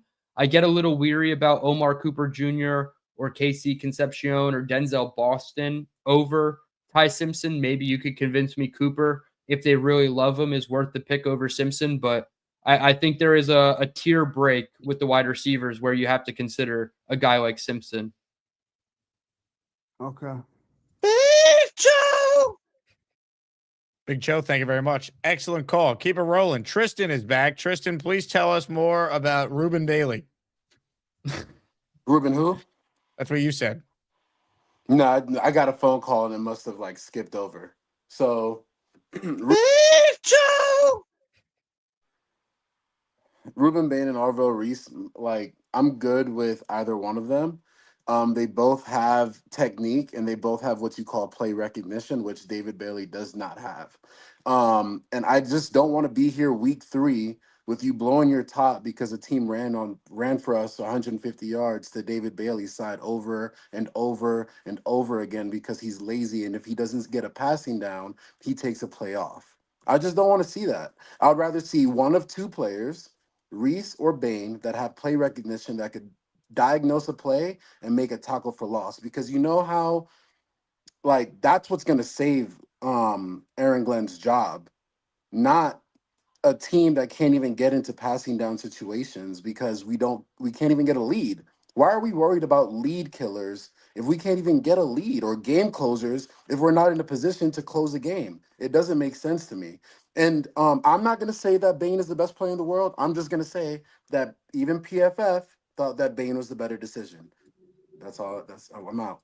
PFF fired their entire on-air staff. They did have Arvell Reese as their number 2 player. And I know Trevor specifically has Bailey all the way down at 18. So I'm with you. I have it Reese, Bain, Bailey. I would take Bailey the 3rd out of the 3, and I would probably be the least happy if Bailey was the selection. Yeah, I mean, it just doesn't make sense to me from an effort standpoint. Like, if he doesn't get the play that he wants, he's gonna take the play off, and the play that he wants is a direct line to the quarterback. So yeah, he did say that that's too where as well. I stand. I'm not gonna change my opinion on it. If we do pick him, I'm gonna be very upset, and I'll probably be off-roading on Sundays. Oh, and Jake. Yes, Tristan. Down 80 pounds, bro. So whoa. We're on our way to 100. So rock with Let's me. go, dude. we're gonna keep it moving. What's been the key to your weight loss? Yeah. I am working out every dang day, and I'm actually, I know it doesn't make sense, but I'm eating more. I was definitely under eating to the point where my body was probably like in starvation mode, but like now It's clinging to every little calorie you put in your body at that point. Yep. Yeah, so I went to the doctor. I got what's called an RMR, so resting metabolic rate. So the amount of calories that your body burns if you literally were a bum and you just like didn't even reach for the remote. So for me, that's 2,800 calories. And I was only eating 2,000. So now I eat 2,800, and now like I've been running 10Ks, 5Ks, zone 2 walks, and lifting. So that's really been it. You mind sharing some advice to my my health and fitness guy? Dude, I would don't let go of the rope. What rope are you talking about? This whole team looks like it's shot to shit. Who the hell do you think you are? I am. Beast has to leave the basement before he could lose a pound. How about you shut up, bitch? I would toast Beast in any it's an attic. Any athletic event possible. You got nothing to prove, punk. It's an attic. Beast, you're getting toasted. I wipe my ass. What you think? I would toss you to the left and the right before you could even count to 3. The only thing you can toss is a man standing in your own pants. You can't even grow a beard. You can't even grow a beard. I don't need to. Don't raise your voice. I'm like Joe Beast. Corey. I play hard to Breathe. win. Breathe. You know what? That's the most calories you've burned all week, yelling. Sorry, buddy. You're not in my league, pal. Do better.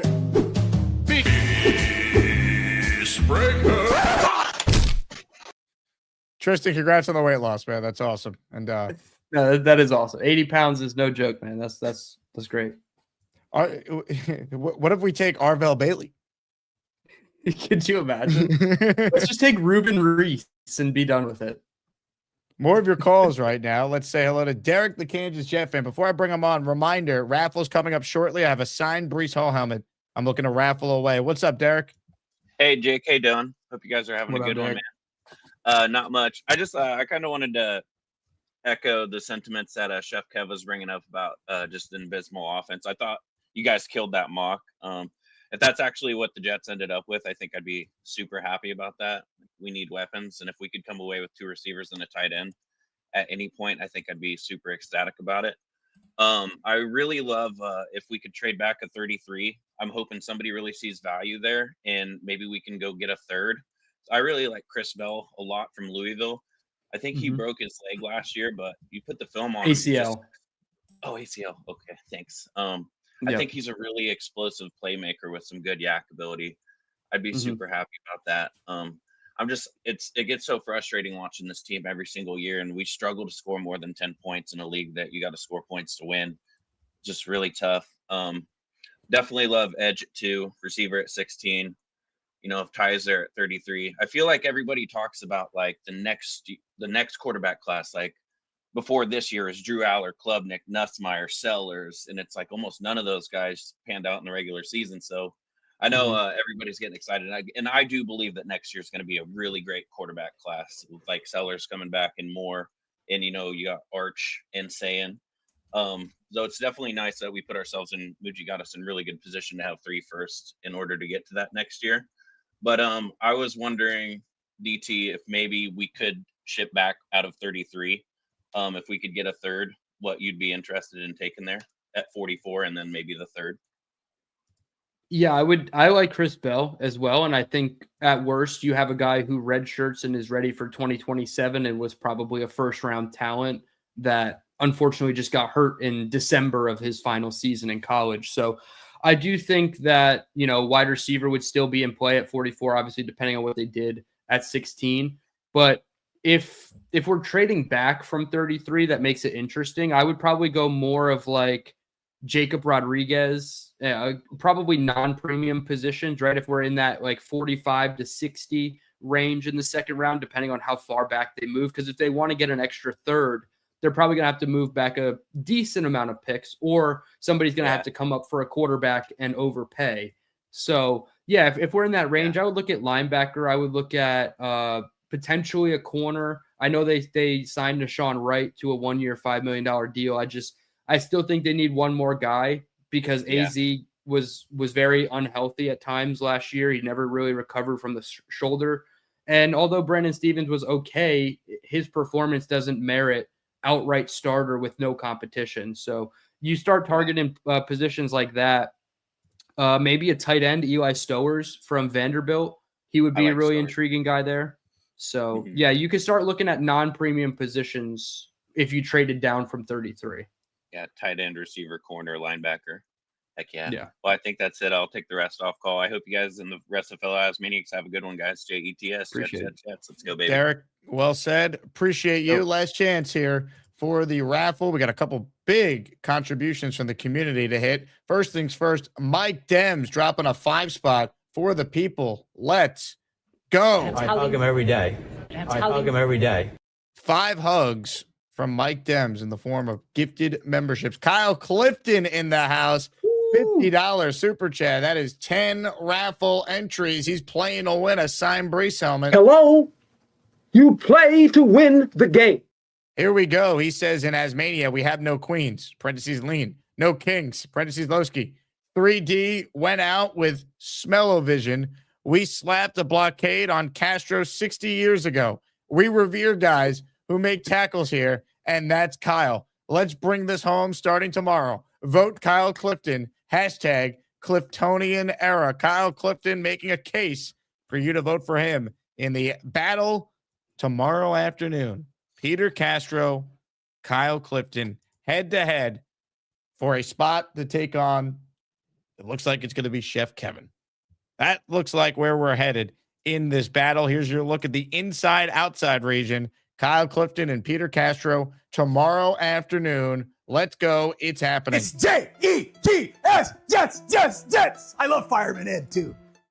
Kyle, appreciate it. And you are in the raffle for 10. Black Gypsy paying it forward. He has sent in 1 gifted membership. Appreciate it. Dan Philcock says, I'm not a dart dude. I'm a tie guy. Hopefully he makes it to the second round because I'm not a tie guy too high. What's the weed plug, Jake? LOL, go Jets. Into Cloud, promo code Asman, Dan. 35% off and free shipping on orders over $50. I like Ty Simpson. I liked Dart, I think, as a prospect better than I did Ty, but I didn't want Dart at 7. That was the conversation a year ago. Dart was someone I was cool with if they took him either in round 2 or if they did love him, they wanted to do what the Giants ended up doing, trading back in to the end of round 1. But to me, the Ty and the Dart conversation is not the same thing. One, they're different prospects. And 2, the Jets are in a spot this year where they actually have the 16th pick, and they didn't have that a year ago where maybe Dart would have been under more consideration. Yeah, it would have been interesting to see if the Jets, if they were in that range of picks, not, 7, obviously, but I don't remember even what the Giants gave up to come back up for Jackson Dart, but they obviously have their first round pick. Yeah, 2/3. Okay, I was going to say their 3rd last year, their 3rd this year. I was going to say they kept their first round pick this year. So if the Jets were able to do something similar for Ty Simpson and they give up a 4th and 3rd next year or something like that and kind of do the same thing, that would be really good value. I had Ty Simpson half a point higher than Jackson Dart. I had Dart and Will Howard both as high 2nd round picks last year. So that's the exact range that we're talking about here. Picks 21 to 35. I think that's a really solid range for that guy, for Simpson. All right, couple calls left here. We got to make these quick because I still got the raffle. New intro for this guy. As an Asmaniac, you're entertaining, but you're an entertaining scumbag. Sit on your hands, mute yourself if you have to. Stop acting like a female. Look at you. You're very feminine, an irate child crying, cause mommy won't buy you a toy. Say a little prayer for Black Gypsy. He wants to beat me up over an Asmaniac contest. Look at you.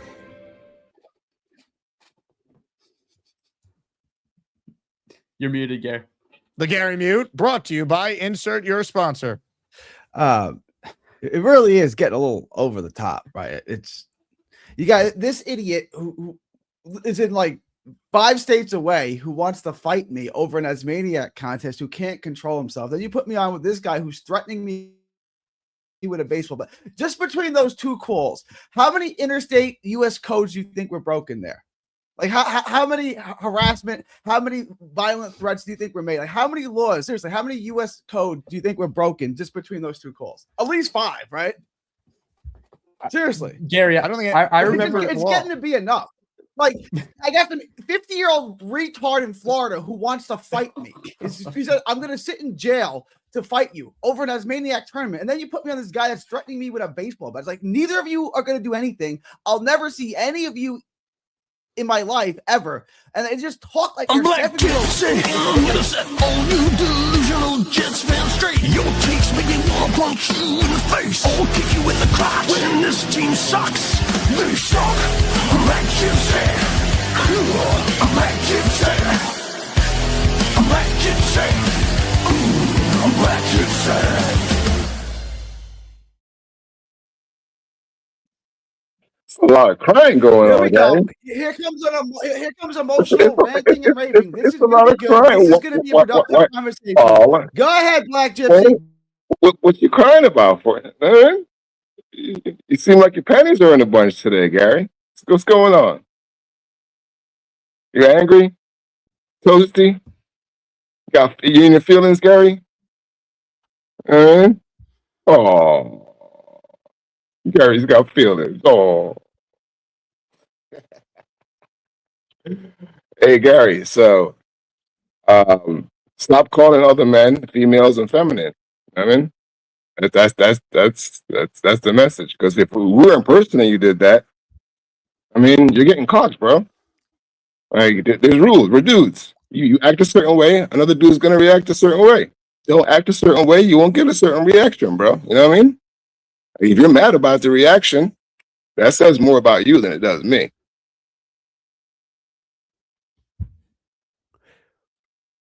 Not gonna talk, Gary? Oh, Gary's mad at me. Gary, can you hear me? Can you hear me? Can you hear me, Gary? Can you hear me? Good job. Good job. I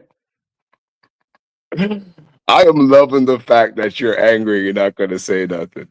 That just proves my point. Like, everything that you said about everyone else, you're having the reaction of what you say about everyone else. So it's just kind of funny. Justice kind of reigns, you know what I mean?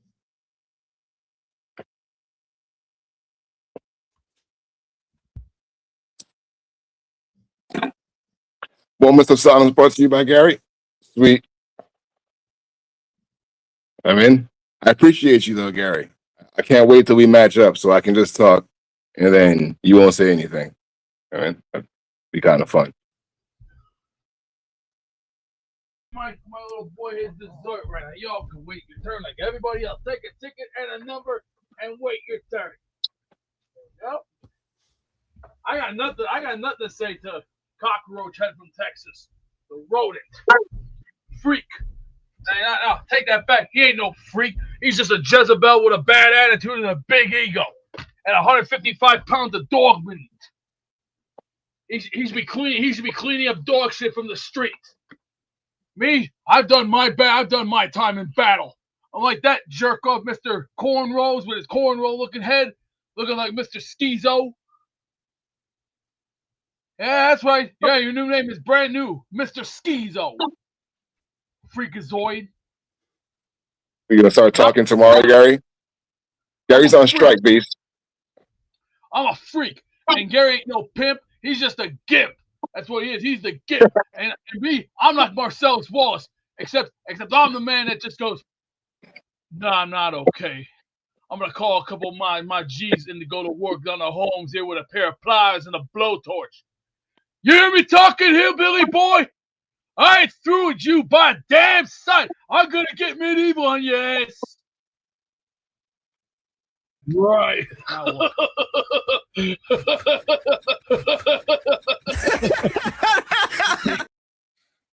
Now that took a turn. Gary going silent. I never thought I'd see the day. I was confused. I didn't know if my computer was working right. I mean, I appreciate to a degree Gary trying to take the high road, but damn, man, I'd never seen him go so quiet. BG was poking the bear though. Black Gypsy was really trying to get under his skin so hard. You saw him cheese in there, just smoking his joint. He's like, "Come on, Gary. Come on, say something." Poking the bear. All right, a couple calls left. We got to make these quick because I am on the air for the collective in less than an hour. Purple belt Mike, he loves the dark night. He's got a green pool and he jumps right in. Maybe someday he'll get a brown belt, but for now he's just that purple belt Mike. Purple belt Mike, it might be purple, but he can still kick your dirty ass. Oh, fuck. Unmute your mic. Just want to give a shout out to the community. Thanks for putting me through, everybody. Shout out to Lowski, man. Lowski's the man. Thanks, everybody, for voting for me. And if you didn't, it's all good. Respect it. And I've been on this for a while, but I want nothing to do with Tyson, so your draft sucks. I don't want the guy that's got injury histories. Don't want it. D. Milner scarred me. I don't want anything to do with that. And these guys got a couple knees. What is it? MCL and PCL and hamstrings and all that shit. He had the whole triad: ACL, MCL, PCL. Yeah, hell no. No good. Nope. Anything else? I'd rather get the lineman than go with a guy with injury histories. So no thanks. So does that mean you're off the Jets draft board too? Yeah. Oh man. Forget it. My history of injuries, forget it. Forget it. Yeah, no way. No way. Yeah. Mike, fair points. Excellent Peace. call.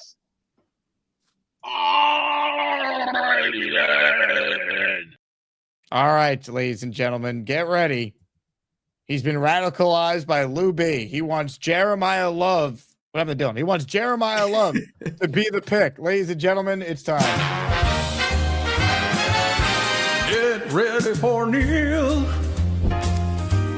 He will make 13 points about the New York Jets and maybe hump a Patriots jersey. Get ready for Neil. He's probably smoking a big fat cigar and burning his house to the ground. That's Neil. Hello, boys. Hello, Neil. What up, Neil? Dylan, man, you have an extensive. I love your draft stuff, you know, but Thanks. I appreciate that. I'm so effing sick of it, though. I got to be honest with you. First of all the Asmaniacs, I'm going to set the story straight here, okay?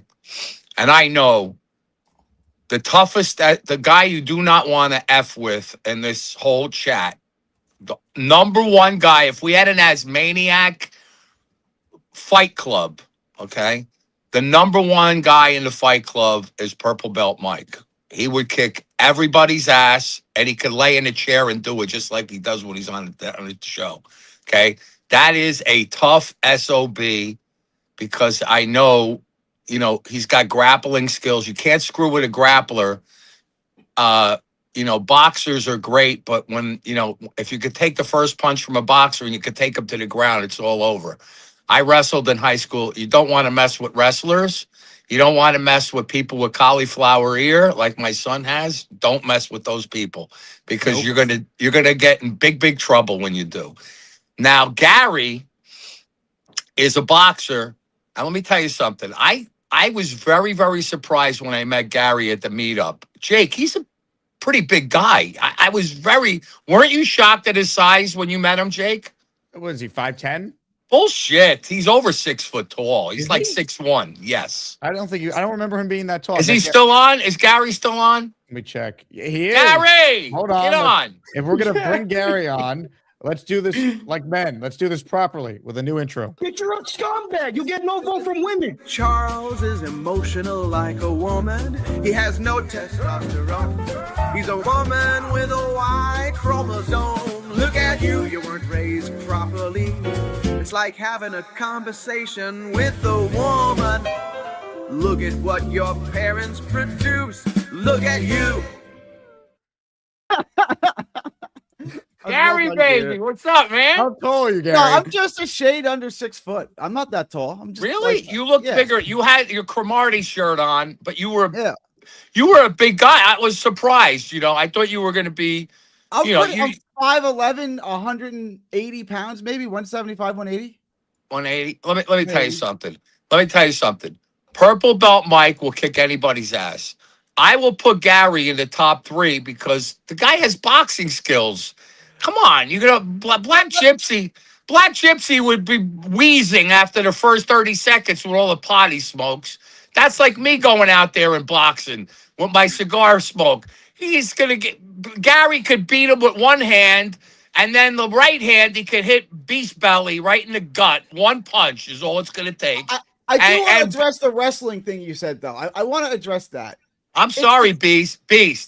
If Gary hits you one time, you're going to go cry with your little guinea pig in the corner. Please, stop. I get this all the time in wrestling. I'm not going to just stand in front of you and let you take me down. No, I get it. I'm going to move, and I'm going to hit you so many times, not you, but a wrestler, so many times that he's just not going to want to fight anymore. Even if I don't take him down with one shot, I'm gonna hit him 5-6 times until he just doesn't want to fight anymore. And then this in a regular street fight, a boxer, is going to take a guy apart.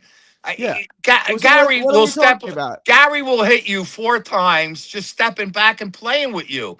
It's a joke. Gary, you've boxed at a high level in your life or what?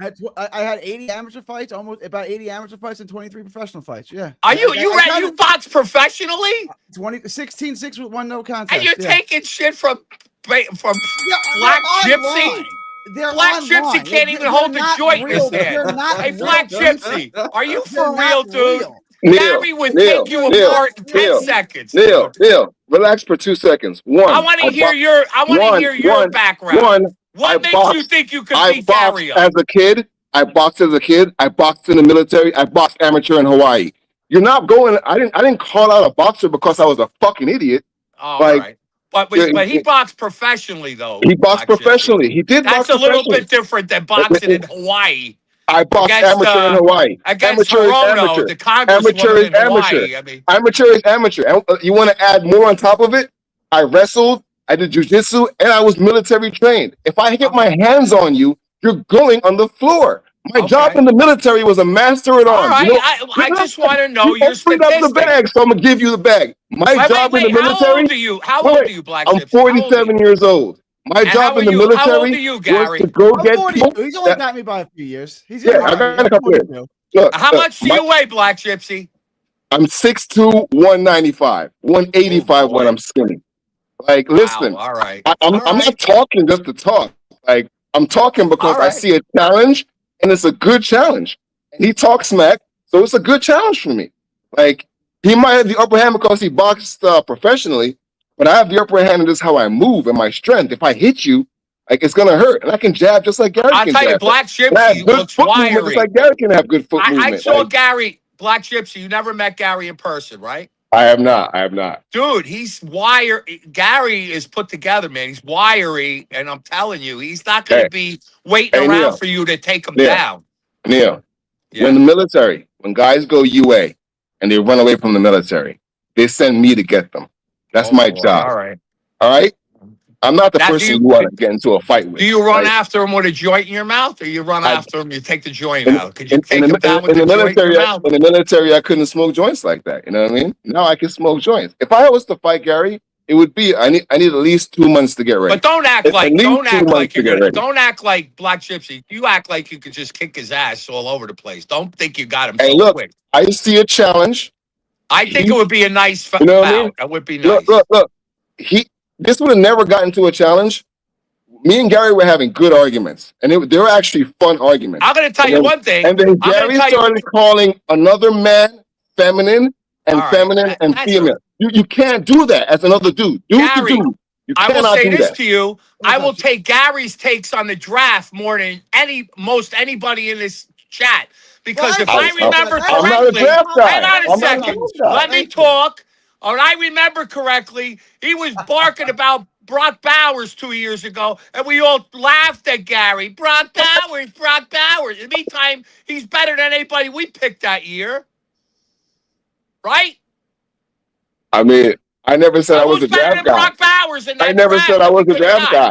You never heard me say I was a draft guy. You never heard me say anything about All Brock right, you're not a Bowers. draft guy, and I'm not a You know draft what I guy. mean? But I will say this. I'm talking draft-wise.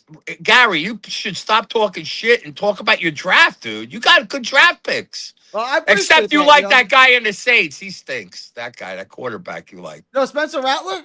Is he any good? I think he's Spencer shit. Rattler, Spencer Rattler will get a Garbage, chance. He will get a chance to start somewhere. What was he picked? What pick was he? He was in the 5th round. Okay. I'm going to say one thing.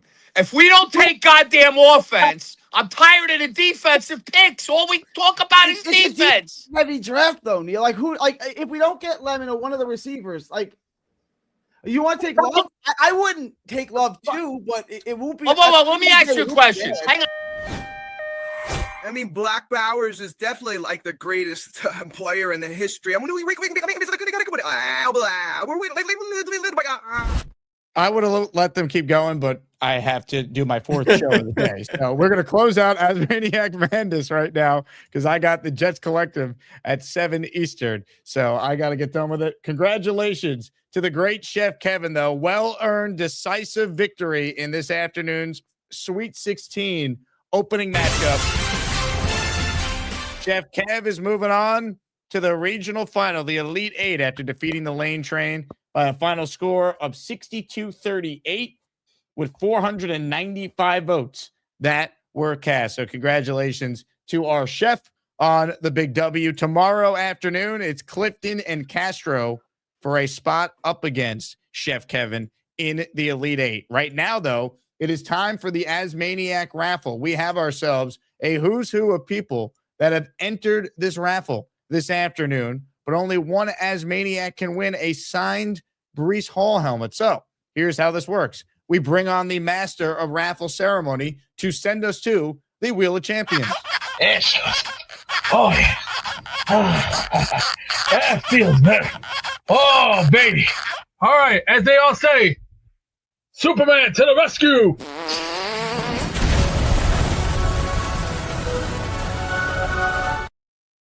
Knowing we don't got much time with it, this is Eric Bischoff saying, are we ready to go to the Wheel of Champions? Bring out the wheel, because now we don't got much time because somebody's got to do another show. As we know, can we get to the wheel? Let's spin that Wheel of Champions. It's time to announce the winners of the weekly Asmaniac Raffle. Let's spin the Jake Asman Show Wheel of Champions and find out which Asmaniac is winning an epic prize. Oh, baby. Here we go, folks. Only one can win. A signed Breece Hall helmet. All the entries combined from our 2 shows today. Good luck to all. If you win, email me, asmanjake@gmail.com. Name, address, so I know where to send your signed Breece helmet to. Good luck to everyone who entered. If you didn't win or you don't win here, you might win Saturday, as we have 4 weekly prizes this week, including a signed Joe Namath helmet and Revis helmet as our top 2 prizes. Here we go. One spin to determine a winner, and that winner is...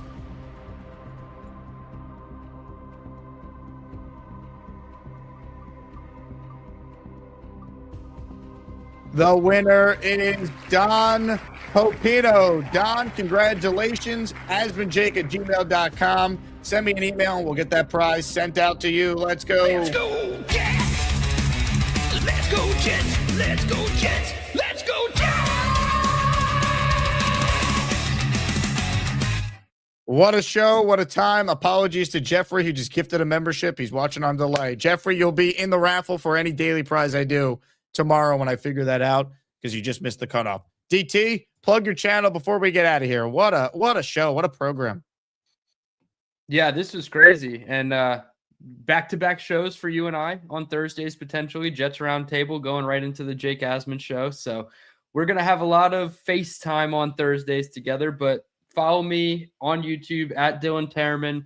We are very close to 2,000 subscribers, where we will be raffling away a Curtis Martin signed mini helmet. So definitely become part of the channel, the Dylan Tereman Football Show, as well as Draft Talk with DT. And you'll see me all over podcasts this weekend, Ricky New York Live on Saturday, and our guy Nick Shine, the Nick Shine Show on Sunday. Good job. By the way, Jeffrey's membership he gifted to himself. That's pretty cool. And he goes, "Did my membership get in?" No, but you gifted yourself. So congrats, Jeff. You'll be in tomorrow. All right, that does it for me. Shout out to all the callers today. There were a couple of you on hold that dropped off. We didn't have time to get to. So I promise tomorrow we'll have more time to get to all your calls. Got some great shows planned for tomorrow. Potentially John Jastrzemski, formerly of The Ringer. He's still on SNY in the morning. And then we're going to have Ryan Sampson from the Gangs All Here pod in the afternoon. Nick Faria will be joining me for a Saturday show. For Dylan Tereman, my name is Jake Asman saying thanks for watching. Go Jets. Like the video, subscribe to the channel, and I leave you with a short clip that encapsulates what this show is all about. Go Jets. Is Brock Purdy going to run for his life on the opener? He's going to die. Let's go. J-E-T-S, Jets, Jets, Jets. Let's go. Get in the hole. Hey, here's the deal. Just got no chance unless you click on that like button. And you got to make sure you subscribe to the Jake Asman Show. You don't, you can get the f*** out. Now let's go, Asmaniacs. We're built for this shit.